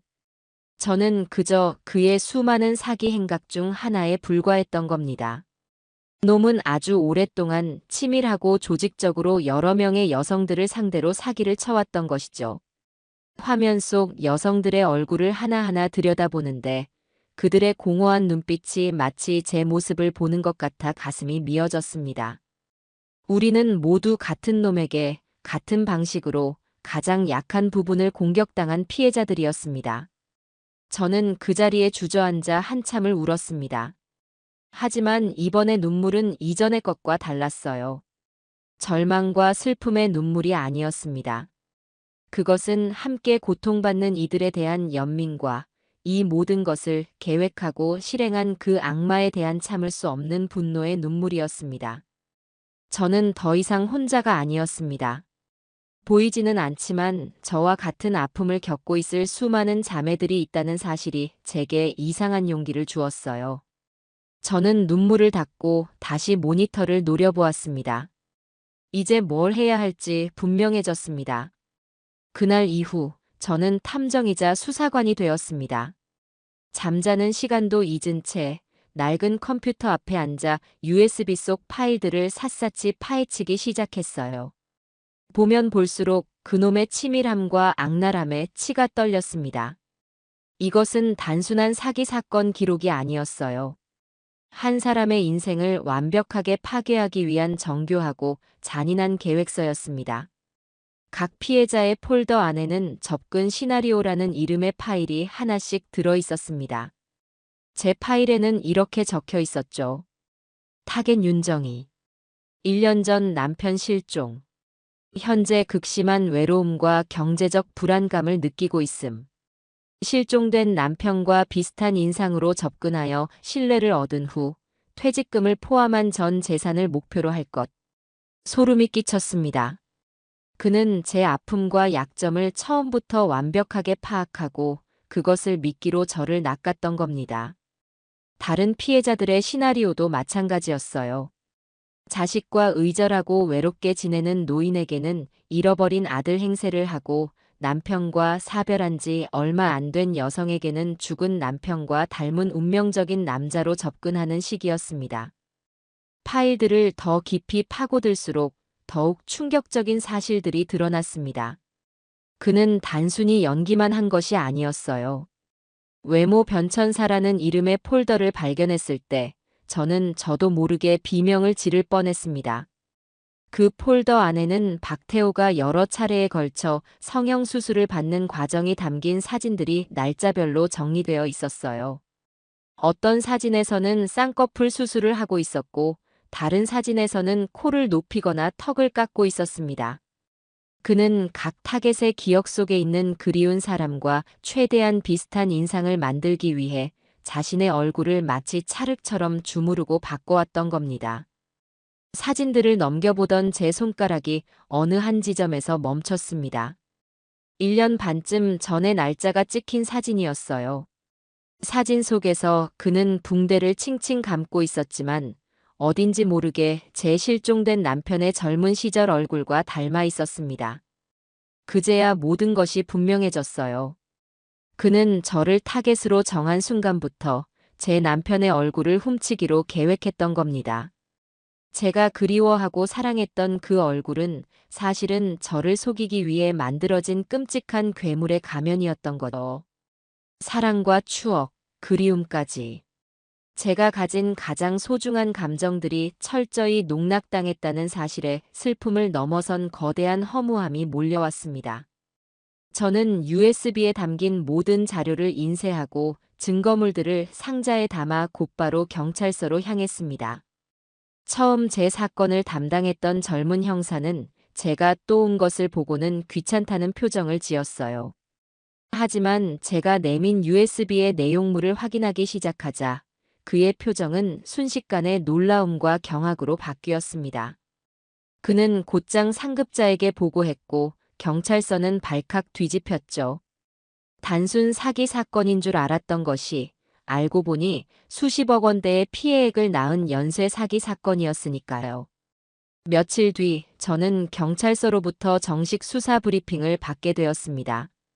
회의실에는 저와 함께 높은 직급의 경찰 간부들이 앉아 있었어요. 그들은 제가 가져온 증거 덕분에 수사의 결정적인 돌파구를 찾았다며 제게 여러 번 고맙다고 말했죠.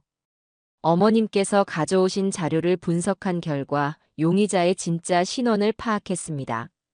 그의 이름은 박태호, 올해 나이 48세. 이미 동종 전과가 수차례 있는 전문 사기꾼입니다. 형사의 입에서 박태호라는 이름이 나왔을 때 저는 그 이름을 몇 번이고 입속으로 되뇌었습니다. 제 인생을 망가뜨린 악마의 이름이었죠.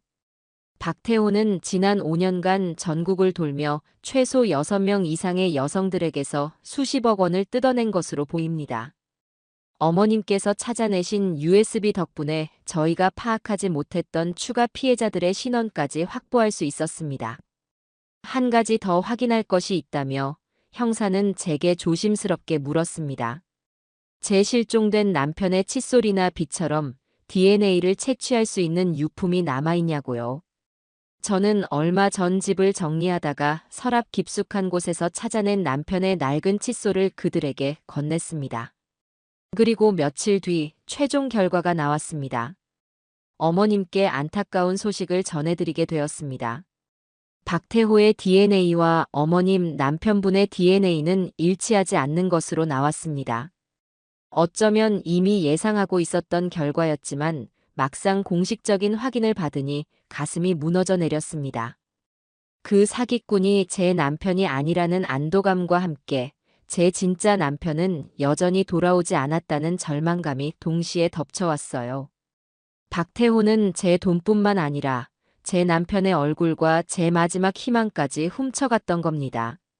하지만 경찰의 다음 말은 저를 더 깊은 나락으로 빠뜨렸습니다. 박태호는 아주 영리한 놈입니다. 대포폰과 현금만 사용하고 한 곳에 오래 머무르지 않으며 주기적으로 외모까지 바꾸기 때문에 검거가 쉽지 않습니다. 저희가 전국에 수배령을 내리고 모든 수사력을 동원하겠지만 솔직히 언제 잡힐지는 장담하기 어렵습니다.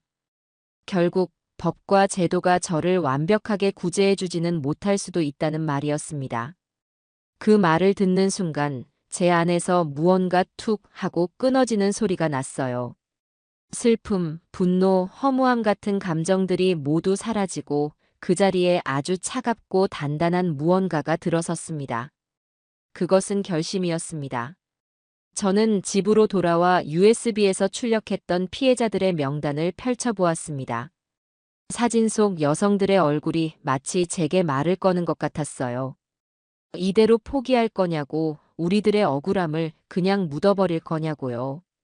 저는 고개를 가로저었습니다.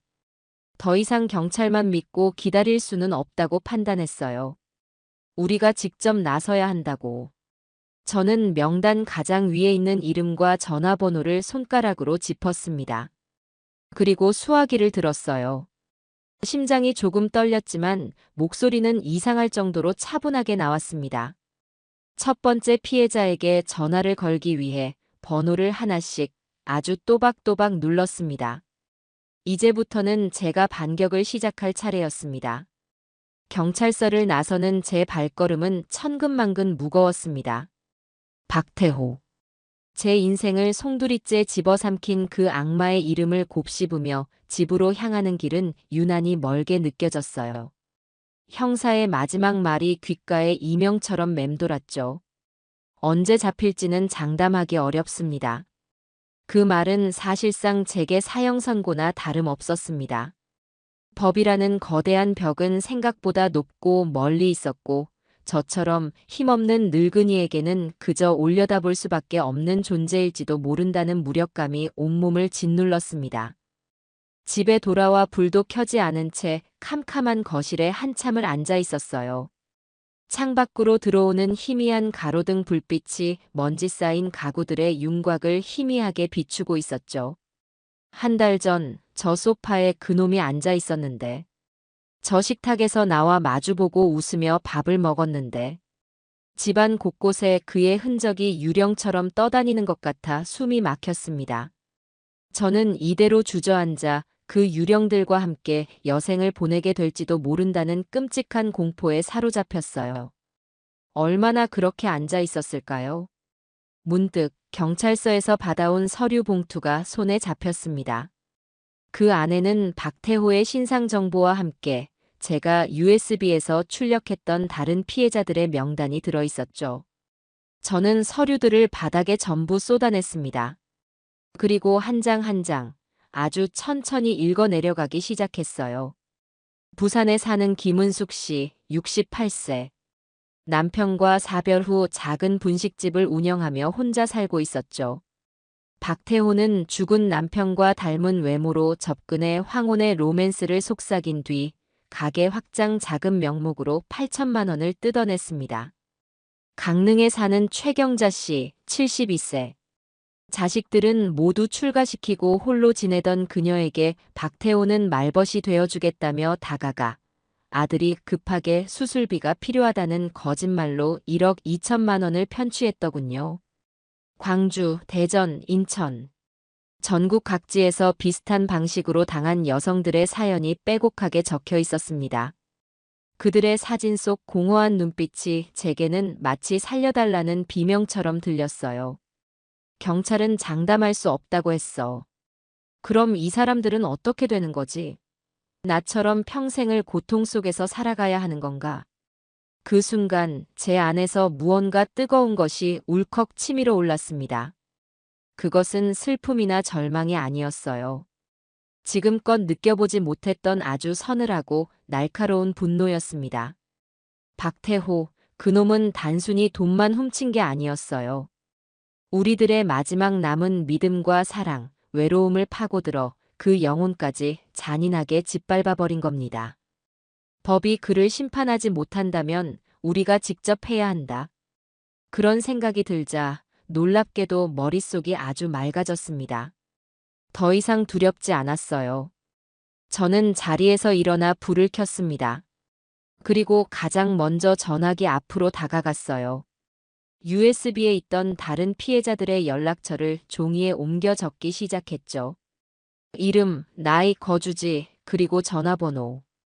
한 글자 한 글자 눌러 쓰는데 이것이 단순한 명단이 아니라 곧 결성될 우리 군대의 명단처럼 느껴졌습니다. 우리가 힘을 합치면 경찰이 찾지 못하는 그놈을 찾아낼 수 있을지도 모른다는 희망이 생겼어요. 모든 연락처를 옮겨 적고 나서 저는 첫 번째로 전화를 걸 사람을 골랐습니다. 부산의 김은숙 씨. 저와 비슷한 연배에 비슷한 방식으로 당한 그녀라면 제 마음을 이해해 줄 것 같았거든요. 수화기를 드는 손이 미세하게 떨렸습니다. 내가 과연 이 사람을 설득할 수 있을까? 혹시 나까지 사기꾼으로 오해하면 어떡하지? 수많은 걱정이 머릿속을 스쳐 지나갔지만 저는 눈을 질끈 감고 번호를 눌렀습니다. 따르르릉 따르르릉. 길게 이어지는 신호음이 제 심장 소리처럼 들렸습니다. 포기하고 끊으려던 찰나 덜컥 하는 소리와 함께 수화기 너머에서 잔뜩 경계심이 서린 목소리가 들려왔어요. 여보세요. 저 안녕하세요. 저는 서울에 사는 윤정희라고 합니다. 서울이요? 누군데요? 저 서울에 아는 사람 없는데요. 목소리는 아주 차갑고 날카로웠습니다. 이미 사람에 대한 믿음을 완전히 잃어버린 사람의 목소리였죠. 저는 마른 침을 삼키고 최대한 차분하게 말을 이었습니다. 실례인 줄은 알지만 아주 중요한 일 때문에 연락드렸습니다. 혹시 박태호라는 남자를 아십니까? 박태호라는 이름이 제 입에서 나오는 순간 수화기 너머의 여자는 숨을 헙 하고 들이마시는 것 같았어요. 잠시 침묵이 흘렀습니다. 그 침묵이 제게는 긍정의 의미로 다가왔죠. 당신 누구야? 내 번호는 어떻게 알았고 그 사람 이름은 어떻게 아는 건데? 그녀의 목소리는 분노와 공포로 떨리고 있었습니다. 저는 서두르지 않고 제가 겪었던 일을 아주 담담하게 설명하기 시작했어요. 1년 만에 돌아온 남편인 줄 알았던 사람이 사실은 사기꾼이었고 제 전 재산을 들고 사라졌으며 그가 남기고 간 USB에서 김은숙 씨의 정보를 발견하게 되었다고요. 믿기 힘드시겠지만 저도 당신과 같은 피해자입니다. 그놈은 우리에게 똑같은 방식으로 접근해서 똑같은 상처를 남겼어요. 제 이야기가 끝나고도 한참 동안 그녀는 말이 없었습니다. 저는 그녀가 전화를 끊어버릴까봐 조마조마한 마음으로 기다렸어요. 한참의 침묵 끝에 수화기 너머에서 아주 작은 흐느낌이 들려왔습니다. 그 사람 죽은 우리 남편이랑 정말 닮았었어요. 그래서 믿었어요. 하늘이 내게 마지막으로 보내준 선물인 줄 알았는데. 그녀의 목소리가 터져나오는 울음에 잠겼습니다. 저도 모르게 눈시울이 뜨거워졌어요. 우리는 일면식도 없는 사이였지만 같은 아픔을 공유하고 있다는 사실만으로도 깊은 유대감을 느낄 수 있었습니다. 은숙 씨 울지 마세요. 이제부터 우리가 힘을 합쳐야 해요. 경찰만 기다릴 수는 없습니다. 우리가 직접 그놈을 잡아야죠. 잡아요? 우리가 어떻게? 혼자는 못하지만 함께라면 할 수 있어요. 제가 다른 피해자분들께도 모두 연락을 돌릴 겁니다. 우리가 모이면 분명히 방법이 생길 거예요. 제 목소리에는 저도 모르게 확신이 실려 있었습니다. 제 말에 용기를 얻은 걸까요? 그녀의 울음소리가 조금씩 잦아들었습니다. 그리고는 결심이 선 듯 단호한 목소리로 말했어요. 좋아요. 할게요. 나도 더 이상 이렇게 바보처럼 당하고만 있지는 않을 거야. 그놈, 내 손으로 꼭 죗값을 치르게 만들고 싶으니까. 첫 번째 관문이었습니다. 저는 김은숙 씨와의 통화를 마치고 곧바로 두 번째, 세 번째 피해자에게 전화를 걸기 시작했어요. 반응은 제각각이었습니다. 어떤 사람은 제 말을 듣자마자 욕설을 퍼부으며 전화를 끊었고, 어떤 사람은 자신은 이제 다 잊고 싶다며 저를 피하기도 했죠. 하지만 대부분의 피해자들은 김은숙 씨처럼 처음에는 경계했지만 제 진심 어린 설득과 박태호라는 이름 석자 앞에서 결국 마음을 열었습니다. 밤이 깊어가는 줄도 모르고 저는 수십 통의 전화를 돌렸습니다. 목이 다 쉬고 머리가 띵하게 울렸지만 멈출 수가 없었어요. 전화를 할수록 제 안의 결심은 더욱 단단해졌고 외로움과 무력감은 점차 사라졌습니다. 저는 더 이상 혼자가 아니었습니다. 얼굴도 이름도 몰랐던 피해자들은 이제 우리라는 이름으로 묶인 동지가 되어가고 있었어요. 그날 밤 저는 제 인생에서 가장 중요한 전화를 돌리고 있었습니다. 그것은 단순한 연락이 아니었어요. 흩어져 있던 복수의 조각들을 하나로 모으는 거대한 반격의 서막이었습니다. 며칠 뒤 우리는 서울역 근처의 한 작은 카페 회의실에서 처음으로 얼굴을 마주하기로 했습니다. 전국 각지에서 모여야 했기에 가장 교통이 편한 곳으로 장소를 정했죠. 약속 시간이 다가올수록 심장이 두근거렸어요. 과연 몇 명이나 올까? 혹시 아무도 오지 않으면 어떡하지? 온갖 걱정이 머릿속을 맴돌았습니다.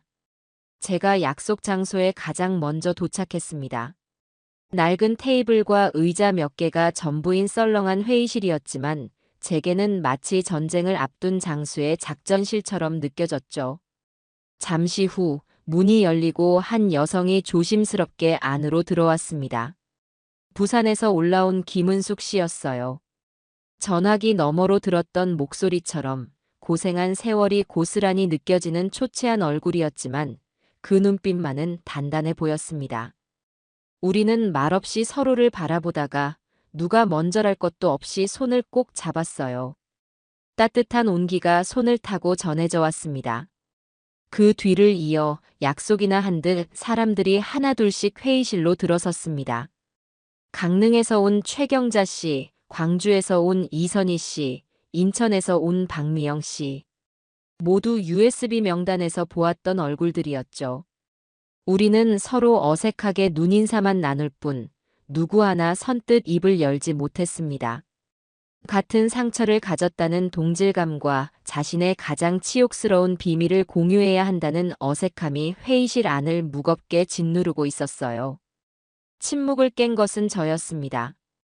저는 자리에서 일어나 제가 가져온 자료들을 테이블 위에 펼쳐놓았어요. 박태호의 사진, 위조 신분증, 그리고 피해자들의 명단. 여기 모이신 분들 모두 저와 같은 아픔을 겪으셨을 겁니다.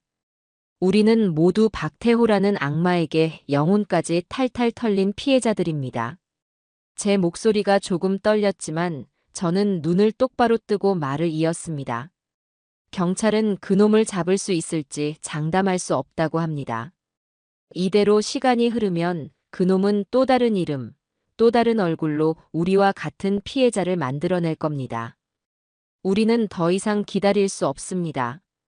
그래서 제가 여러분께 제안하고 싶습니다. 우리 손으로 직접 그놈을 심판합시다.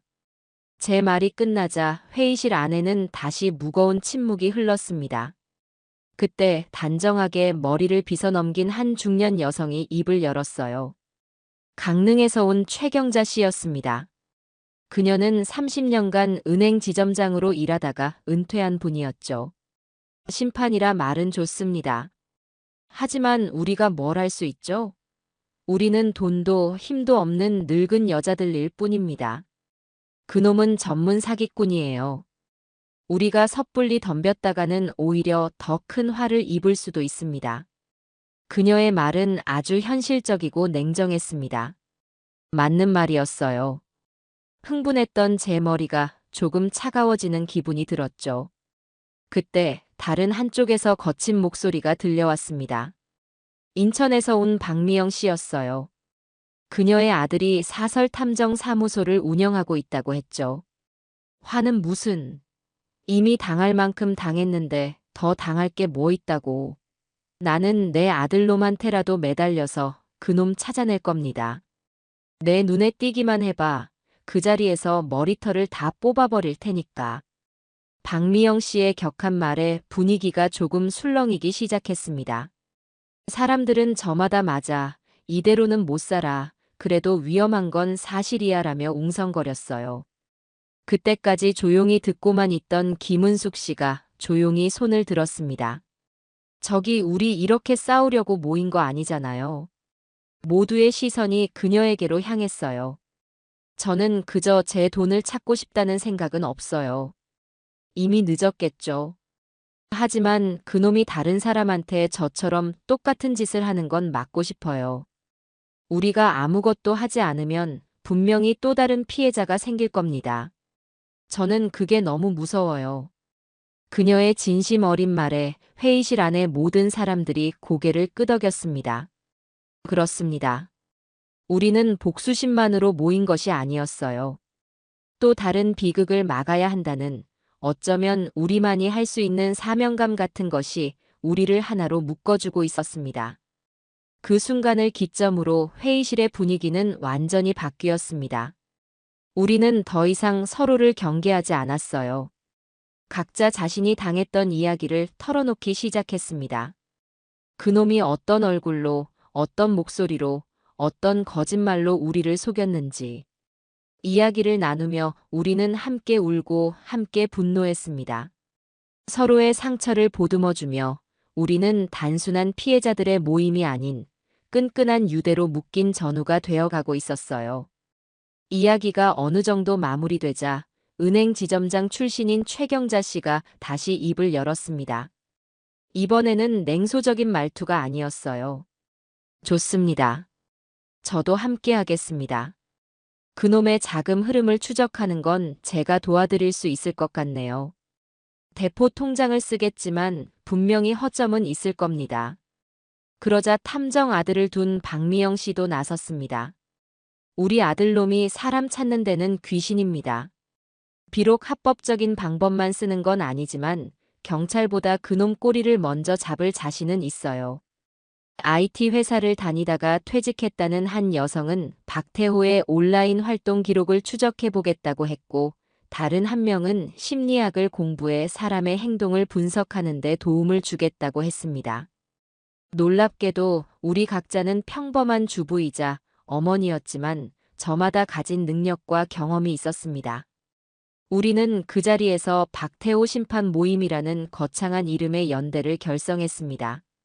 그렇게 며칠간 우리는 각자 맡은 분야에서 정보를 수집하고 분석하기 시작했습니다. 최경자 씨는 박태호가 사용했을 법한 대포 통장들의 명의를 추적했고, 박미영 씨의 아들은 전국의 CCTV와 차량 기록을 뒤지며 그의 행방을 쫓았죠. 하지만 박태호는 역시 프로였습니다.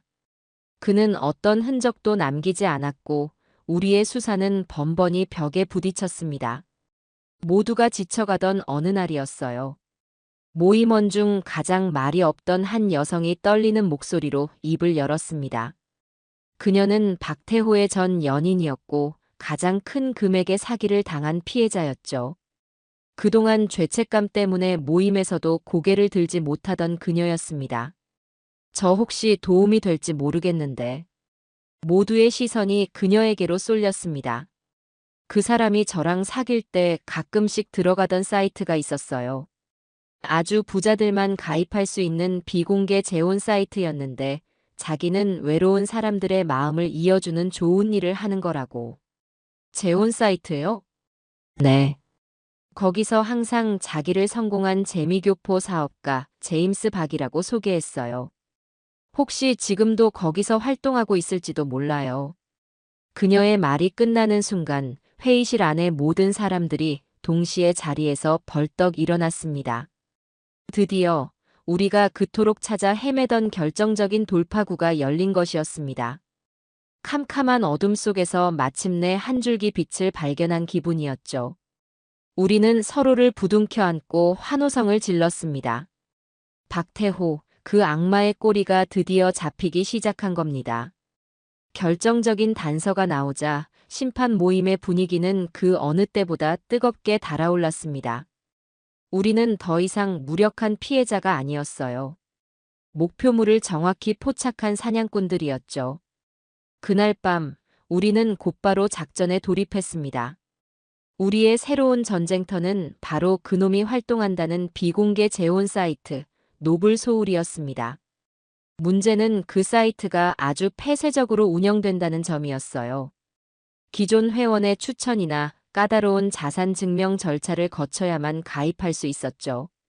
우리가 가진 돈을 다 합쳐도 가입 기준에 턱없이 모자랐습니다. 이거 문 앞에서부터 막히는 거 아닙니까? 박미영 씨가 초조한 목소리로 말했어요.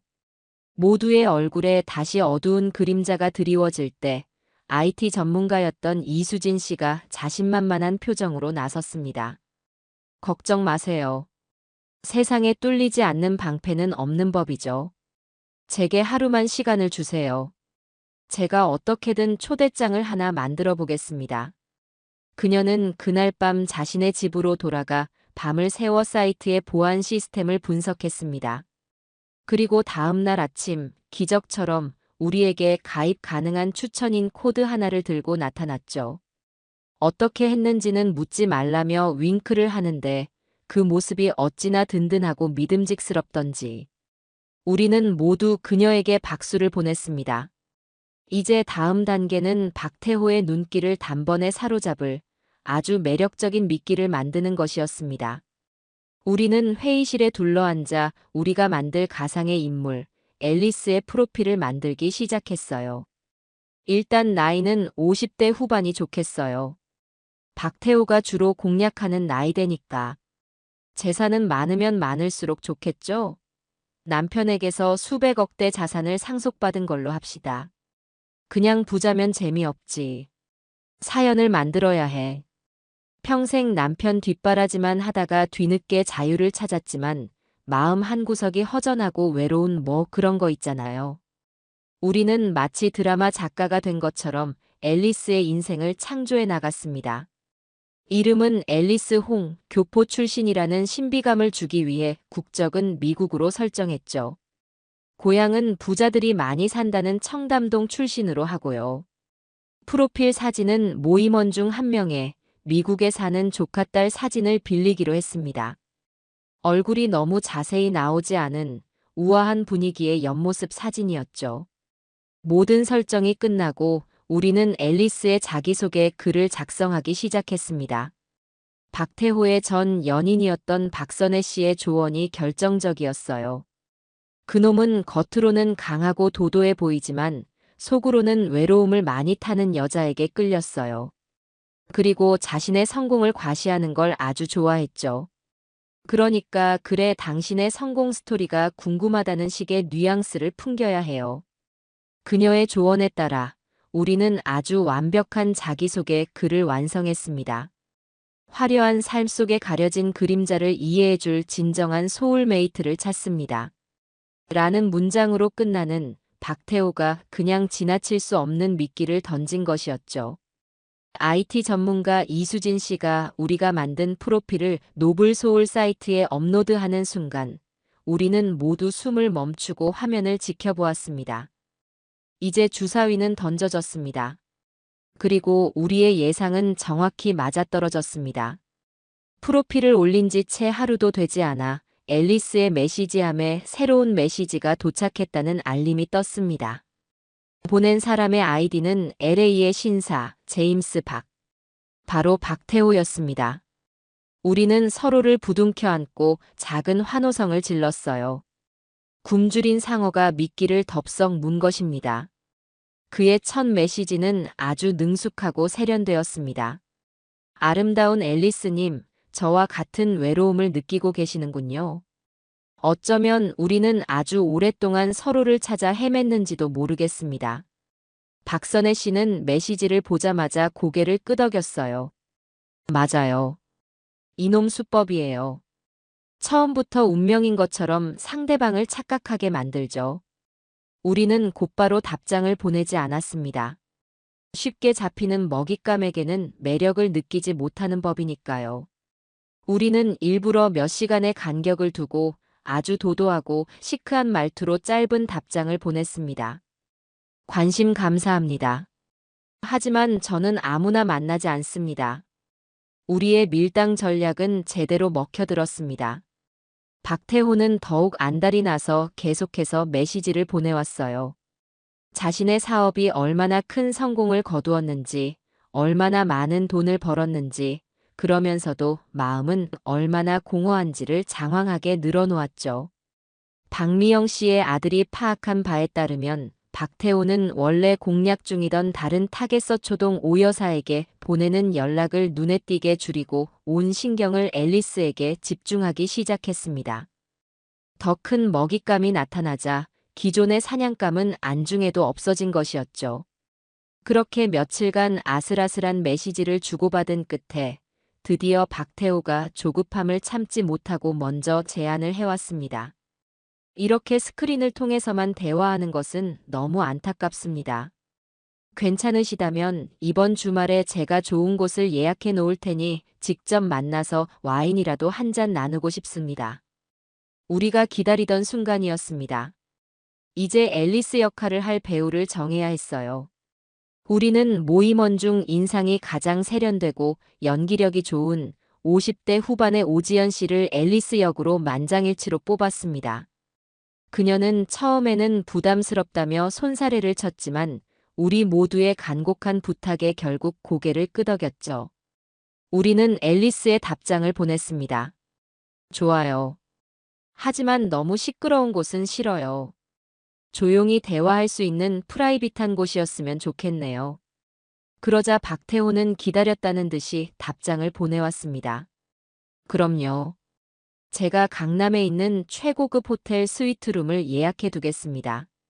우리 둘만의 공간에서 아주 깊은 이야기를 나눌 수 있을 겁니다. 강남 최고급 호텔 스위트룸. 그 단어를 보는 순간 우리는 모두 확신했습니다. 이제 모든 것이 우리의 계획대로 완벽하게 흘러가고 있었습니다. 약속 날짜와 시간이 정해졌습니다. 심판의 날이었습니다. 우리는 그날 그 호텔 스위트룸을 박태호를 위한 거대한 덫으로 그리고 우리의 한을 풀어낼 마지막 심판의 장소로 만들기로 결심했습니다. 심판의 날 아침이 밝았습니다. 밤새 뒤척이느라 잠을 설쳤지만 이상하게 몸은 깃털처럼 가벼웠어요. 오늘 이 지긋지긋한 악연을 내 손으로 끝낸다. 그 생각 하나만으로도 온몸에 뜨거운 에너지가 솟구치는 것 같았죠. 저는 평소보다 이른 시간에 일어나 정갈하게 옷을 차려입고 마지막으로 남편의 낡은 사진을 한참 동안 들여다보았습니다. 사진 속 그는 무심한 표정으로 저를 보고 있었어요. 여보, 보고 있어요? 당신의 얼굴을 훔쳐 내 인생을 망가뜨린 그 악마를 오늘 내가 잡으러 가요. 하늘에서라도 나를 좀 도와줘요. 마음속으로 그렇게 되뇌고는 저는 굳은 표정으로 현관문을 나섰습니다. 약속 장소는 작전 본부로 사용하기 위해 빌린 강남의 한 작은 오피스텔이었습니다. 호텔과는 차로 5분 거리였죠. 제가 도착했을 때 이미 모든 모임원들이 모여 있었습니다. 방 안에는 무거운 긴장감과 함께 굳은 결의가 감돌고 있었어요. 부산에서 올라온 김은숙 씨는 두 손을 꼭 모은 채 기도를 하고 있었고 인천의 박미영 씨는 연신 주먹을 쥐었다 폈다 하며 초조함을 감추지 못했습니다. 그 모습들을 보니 저 역시 심장이 쿵쾅거리기 시작했어요. 우리의 작전을 돕기로 한 사복경찰 2명도 방 한쪽에 서 있었습니다. 그중 팀장으로 보이는 김 형사가 우리를 안심시키려는 듯 부드럽게 말했어요. 어머님들, 너무 걱정하지 마십시오.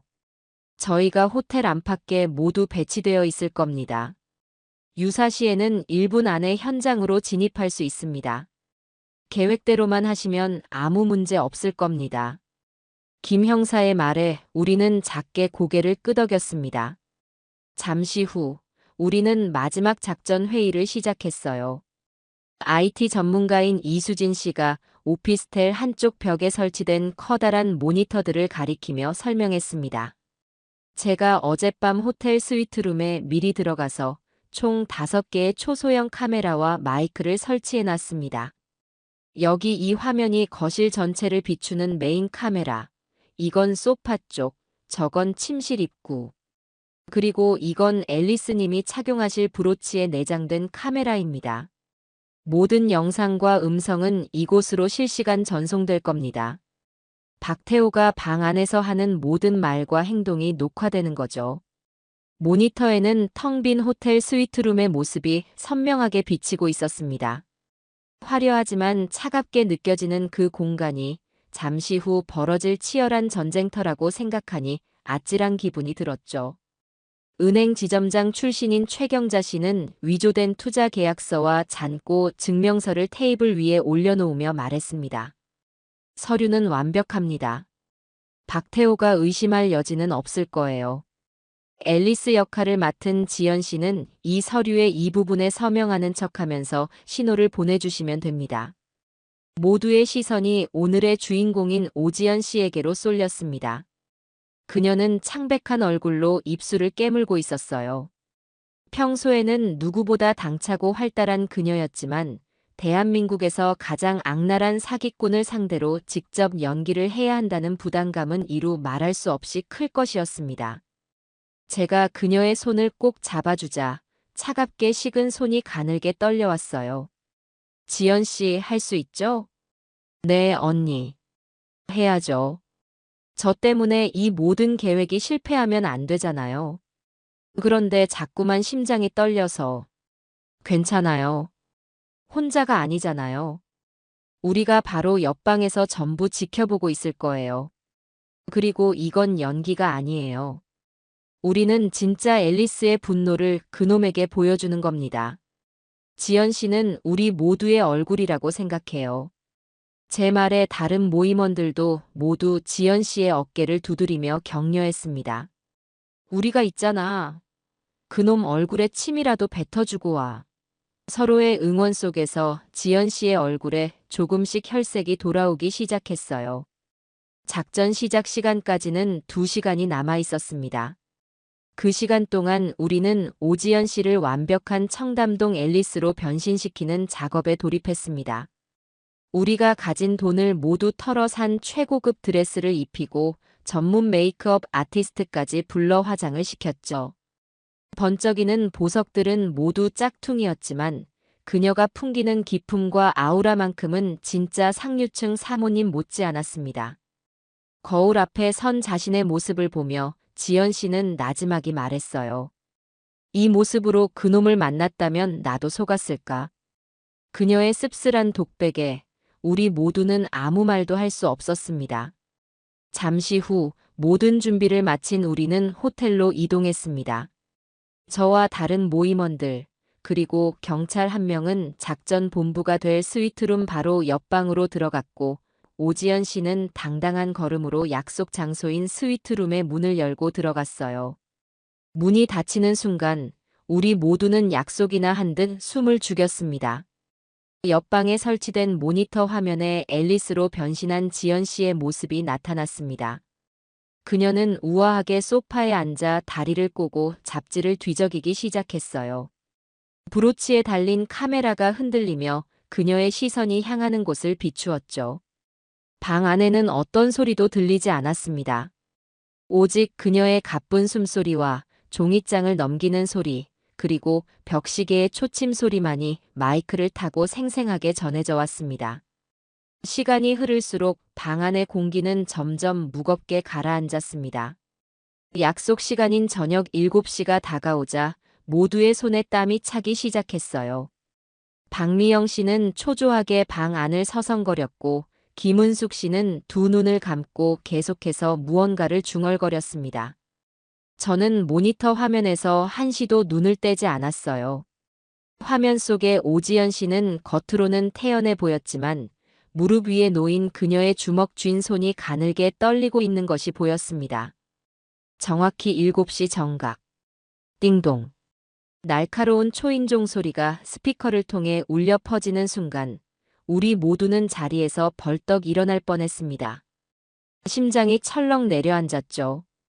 박태호, 그놈이 온 것입니다. 모니터 화면 속에서 오지연 씨가 천천히 자리에서 일어나 현관으로 향하는 모습이 보였습니다. 그녀의 뒷모습이 어찌나 위태로워 보이던지. 제발, 제발 실수하지 않기를. 우리 모두는 간절한 마음으로 화면을 지켜보았습니다. 현관문 앞 인터폰 카메라로 전환된 화면에 마침내 그놈의 얼굴이 나타났습니다. 최고급 맞춤 정장을 차려입고 머리에는 기름을 발라 단정하게 빗어 넘긴 모습. 그리고 제 전 재산을 들고 사라지던 그날과 똑같은 기름지고 탐욕스러운 미소를 입가에 걸고 있었죠. 저도 모르게 주먹을 꽉 쥐었습니다. 손톱이 손바닥을 파고드는 아픔도 느껴지지 않았어요. 지연 씨가 문을 열자 박태호는 과장된 몸짓으로 감탄하며 방 안으로 들어섰습니다. 와, 앨리스님. 직접 뵈니 화면보다 훨씬 더 아름다우십니다. 제가 오늘 잠은 다 잤군요. 그의 능글맞은 목소리가 스피커를 통해 흘러나오는 순간 방 안에 있던 모든 여자들의 얼굴이 증오로 일그러졌습니다. 저 목소리, 저 말투. 우리를 지옥으로 빠뜨렸던 바로 그 목소리였습니다. 화면 속에서 박태호는 아주 자연스럽게 지연 씨의 어깨를 감싸 안으며 거실로 향했습니다. 이제 우리의 마지막 연극이 시작된 것입니다. 저는 마이크를 입에 가까이 대고 지연 씨의 귓속에 꽂힌 초소형 수신기를 향해 나지막이 속삭였습니다. 시작해요, 지연 씨. 당신은 혼자가 아니에요. 박태호가 스위트룸 안으로 들어서는 순간 옆방 작전 본부의 공기는 얼음장처럼 차갑게 얼어붙었습니다. 우리 모두는 숨을 죽인 채 모니터 화면에 시선을 고정했어요. 화면 속에서 박태호는 마치 재집인 양 거만한 태도로 소파에 깊숙이 몸을 묻었습니다. 그리고는 오지연 씨를 향해 끈적끈적한 눈빛을 보내며 준비해 온 와인을 따르기 시작했죠. 앨리스님 같은 분을 위한 와인입니다. 프랑스에서도 아주 귀한 와인이죠. 우리의 특별한 첫 만남을 축하하기에 이만한 게 없을 겁니다. 그의 능숙한 손놀림과 매너 있는 말투는 영락없는 상류층 신사였습니다. 만약 우리가 그의 실체를 몰랐다면 저 모습에 속아 넘어가지 않을 여자가 과연 몇이나 될까? 그런 생각이 들자 등골이 오싹해졌어요.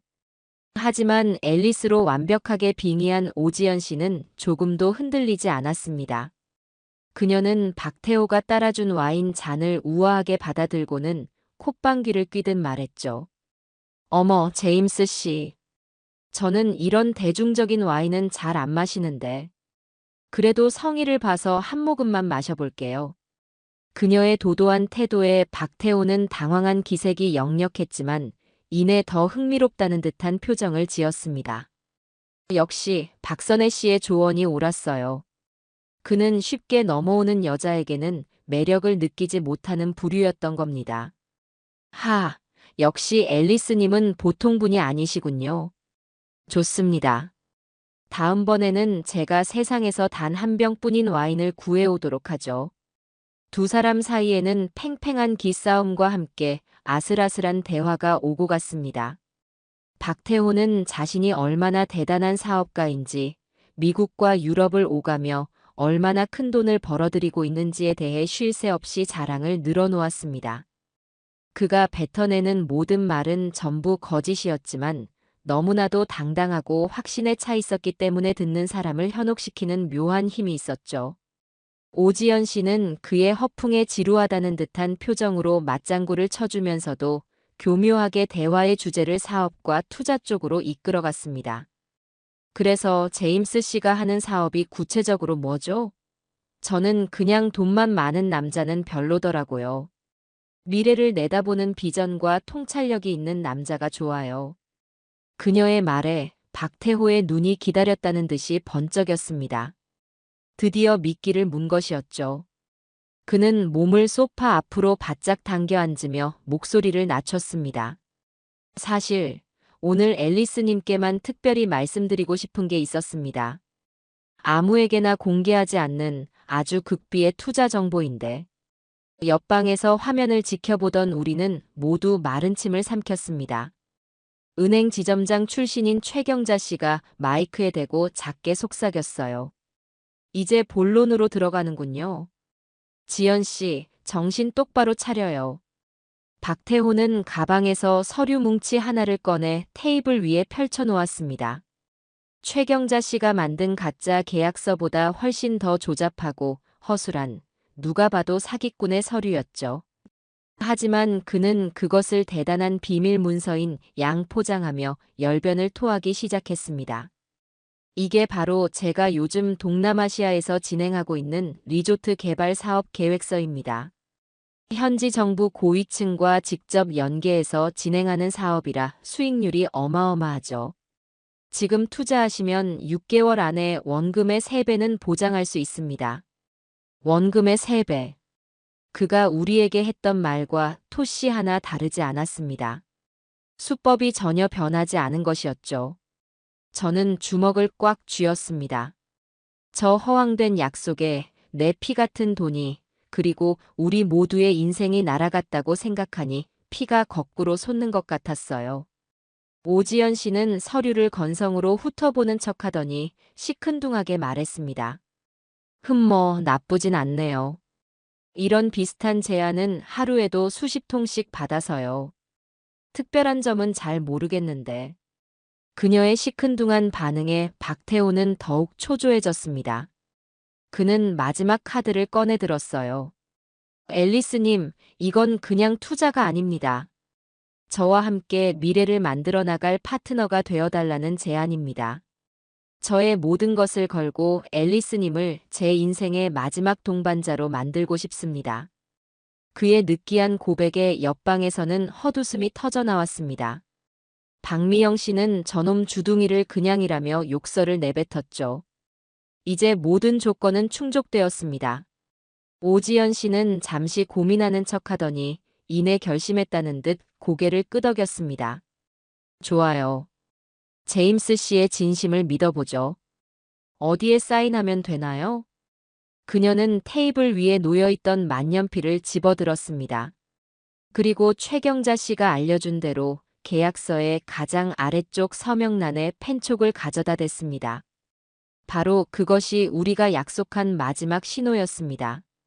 그 순간 저는 옆방에 대기하고 있던 김 형사를 향해 고개를 끄덕였습니다.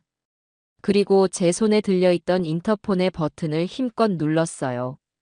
지금입니다. 신호와 함께 옆방의 문이 벌컥 열렸습니다.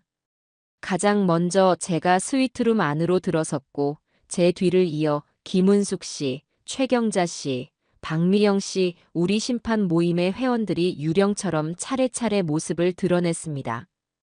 박태호는 소파에 앉아 있다가 갑자기 나타난 우리를 보고는 눈이 휘둥그레졌습니다.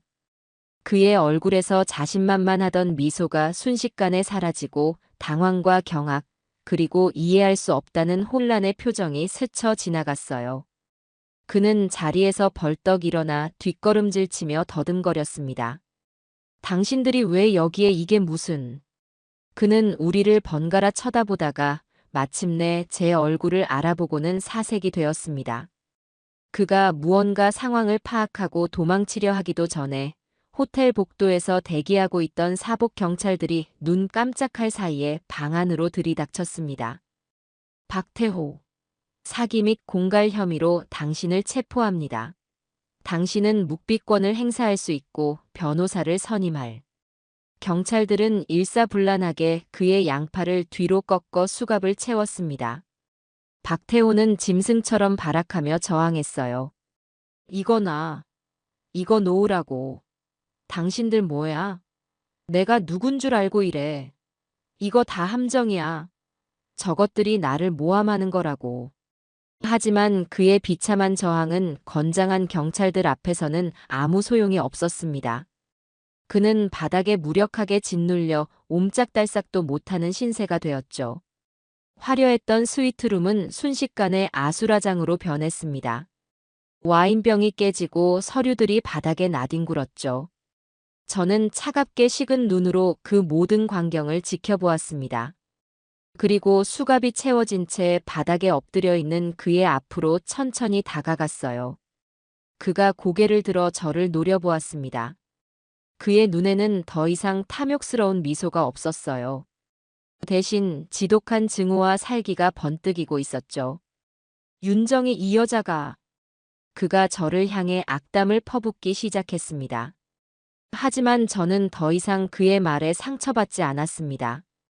저는 그의 눈을 똑바로 마주보며 제 안에 남아있던 마지막 감정까지 모두 쏟아내듯 아주 차갑게 가라앉은 목소리로 말했습니다.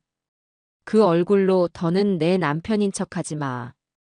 당신은 그냥 사기꾼 박태호야. 감옥에나 가버려. 제 말이 끝나자 저는 더 이상 그 앞에서 쓰러지지 않았습니다. 오히려 꼿꼿하게 허리를 펴고 그의 비참한 최후를 똑똑히 제 눈에 담았습니다. 길고 길었던 악몽이 드디어 끝나는 순간이었습니다. 박태호가 수갑을 찬 채 경찰들에게 끌려나가는 순간 스위트룸 안에는 잠시 정적이 흘렀습니다. 조금 전까지의 소란과 격정이 거짓말처럼 사라지고 모두들 멍하니 그가 사라진 문 쪽을 바라보고 있었죠. 길고 길었던 싸움이 끝났다는 안도감과 그동안 억눌러왔던 감정들이 한꺼번에 몰려와 누구 하나 쉽게 입을 열지 못했습니다. 가장 먼저 정신을 차린 것은 저였습니다. 저는 앨리스 역할을 완벽하게 해낸 오지연 씨에게 다가갔어요. 그녀는 소파에 주저앉아 있었는데 온몸을 사시나무처럼 떨고 있었습니다. 긴장이 풀리자 그동안 억눌렀던 공포가 한꺼번에 몰려온 것이었죠. 제가 그녀의 어깨를 감싸 안아주자 그녀는 제 품에 얼굴을 묻고 어린아이처럼 흐느끼기 시작했습니다. 언니 무서웠어요. 정말 너무 무서웠어요. 괜찮아요, 지연 씨. 다 끝났어요. 정말 잘해줬어요. 당신 덕분에 우리가 해낸 거예요. 지연 씨의 울음은 기폭제가 되었습니다. 그녀의 울음소리를 듣고 있던 다른 모임원들도 하나둘씩 서로를 부둥켜 안고 참아왔던 눈물을 터뜨리기 시작했어요. 김은숙 씨는 내 돈 내 피 같은 돈. 이라며 오열했고 박미영 씨는 저런 놈은 평생 감옥에서 썩어야 해. 라며 분노의 눈물을 쏟아냈습니다. 그동안 가슴속에 응어리져 있던 모든 한과 서름이 한꺼번에 터져나온 것이었죠. 화려한 호텔 스위트룸은 순식간에 우리들의 눈물바다가 되었습니다. 저 역시 눈물을 참을 수가 없었어요. 하지만 그 눈물은 더 이상 절망이나 슬픔의 눈물이 아니었습니다. 모든 것을 이겨냈다는 안도감과 혼자가 아니라는 연대감에서 비롯된 뜨거운 눈물이었습니다. 한참을 그렇게 울고 난 뒤 우리는 경찰서로 이동해 참고인 조사를 받았습니다. 조사를 받는 내내 우리는 서로의 곁을 지켰습니다. 경찰들은 우리를 단순한 피해자가 아닌 범인 검거의 1등 공신으로 대우해 주었죠. 김 형사는 조사를 마치고 나오는 제게 다가와 깊이 고개를 숙였습니다. 어머님들 덕분입니다. 저희가 몇 년을 쫓아도 잡지 못했던 놈인데 어머님들의 용기가 아니었다면 불가능했을 겁니다. 정말 대단하십니다. 경찰서를 나서는 우리의 발걸음은 더 이상 무겁지 않았습니다. 동이 터오는 새벽 공기가 유난히 상쾌하게 느껴졌어요. 우리는 근처의 작은 해장국집에 들어가 나란히 앉아 늦은 식사를 했습니다. 아무도 지난밤의 일에 대해 먼저 이야기하지 않았지만 우리는 서로의 눈빛만으로도 모든 것을 이해할 수 있었죠. 우리는 더 이상 외롭고 무력한 피해자가 아니었습니다. 거대한 악에 맞서 함께 싸워 이겨낸 세상에서 가장 강한 전우들이었습니다. 박태호 사건은 다음 날 아침 모든 언론의 헤드라인을 장식했습니다. 희대의 사기꾼, 피해자 할머니들의 함정에 빠져 검거, 영화보다 더 영화 같은 복수극 같은 자극적인 제목의 기사들이 쏟아져 나왔죠. 저희 심판 모임의 이야기는 순식간에 전국적인 화제가 되었습니다. 방송국이며 신문사에서 인터뷰 요청이 빗발쳤고 저희 집 앞에는 기자들이 진을 치기 시작했어요. 저는 모임원들을 대표해 딱 한 번 방송사와 인터뷰를 하기로 결심했습니다. 카메라 앞에 앉아 조명을 받으니 심장이 떨렸지만 저는 피하지 않고 제가 하고 싶은 말을 똑바로 전했습니다. 많은 분들이 저희의 행동을 복수라고 말씀하십니다. 하지만 저희는 단순히 복수를 위해 이런 일을 벌인 것이 아닙니다. 저희는 그저 사랑을 믿고 사람을 믿었던 죄밖에 없습니다. 그리고 그 마음을 악랄하게 이용한 사람이 있다면 그 어떤 대가를 치르더라도 반드시 벌을 받아야 한다는 것을 보여주고 싶었습니다. 이 세상의 다른 피해자분들께 당신들의 잘못이 아니라고, 결코 혼자가 아니라고 말씀드리고 싶었습니다. 제 인터뷰가 나간 후 놀라운 일들이 벌어지기 시작했습니다. 저희가 알지 못했던 박태호의 추가 피해자들이 전국 각지에서 용기를 내어 경찰서에 제보를 하기 시작한 겁니다. 그가 저지른 범죄의 규모는 눈덩이처럼 불어났고 그는 재판에서 가중처벌을 받아 법정 최고형에 가까운 아주 긴 징역형을 선고받았습니다. 그가 법정에서 절망하는 모습을 우리는 모두 함께 법정 가장 앞자리에 앉아 똑똑히 지켜보았습니다. 재판이 끝난 후 저희 모임은 해체되지 않았습니다. 오히려 더욱 끈끈해졌죠. 우리는 박태호에게서 압수한 재산의 일부를 피해 보상금으로 돌려받을 수 있었습니다. 아주 적은 금액이었지만 우리에게는 돈보다 더 소중한 의미가 있는 돈이었어요. 우리는 그 돈을 씨앗 삼아 저희와 비슷한 아픔을 겪고 있는 다른 사기 피해자들을 돕기 위한 작은 상담센터를 열기로 했습니다. 이름은 마음연대라고 지었어요. 피로 맺어진 가족보다 더 진한 상처로 이어진 새로운 가족이 생긴 셈입니다. 그리고 오늘 저희 마음연대의 첫 모임이 있는 날입니다. 장소는 바로 저희 집이에요. 저는 아침부터 집안을 깨끗이 청소하고 모임원들이 좋아할 만한 음식들을 정성껏 준비했어요. 집안 가득 맛있는 냄새가 퍼져나갔어요. 예전에는 지독한 외로움과 절망의 공간이었던 이 집이 이제는 희망과 온기로 가득 찬 새로운 공간으로 다시 태어난 것 같았습니다. 모든 준비를 마치고 잠시 소파에 앉아 있는데 초인종이 울렸어요. 저는 웃으며 현관으로 향했어요. 1년 전 제 인생을 송두리째 흔들어 놓았던 비극이 시작되었던 바로 그 장소였습니다. 하지만 저는 더 이상 그 문이 두렵지 않았어요. 저는 비극의 문이었던 현관문을 활짝 열었어요. 문 밖에는 세상에서 가장 소중한 제 새로운 가족들이 환한 미소를 지으며 서 있었습니다. 언니, 우리 왔어요. 와, 맛있는 냄새. 오늘 무슨 날이에요? 저는 그들을 집 안으로 맞이하며 활짝 웃었습니다. 이제야 진짜 제 삶이 시작된 것입니다.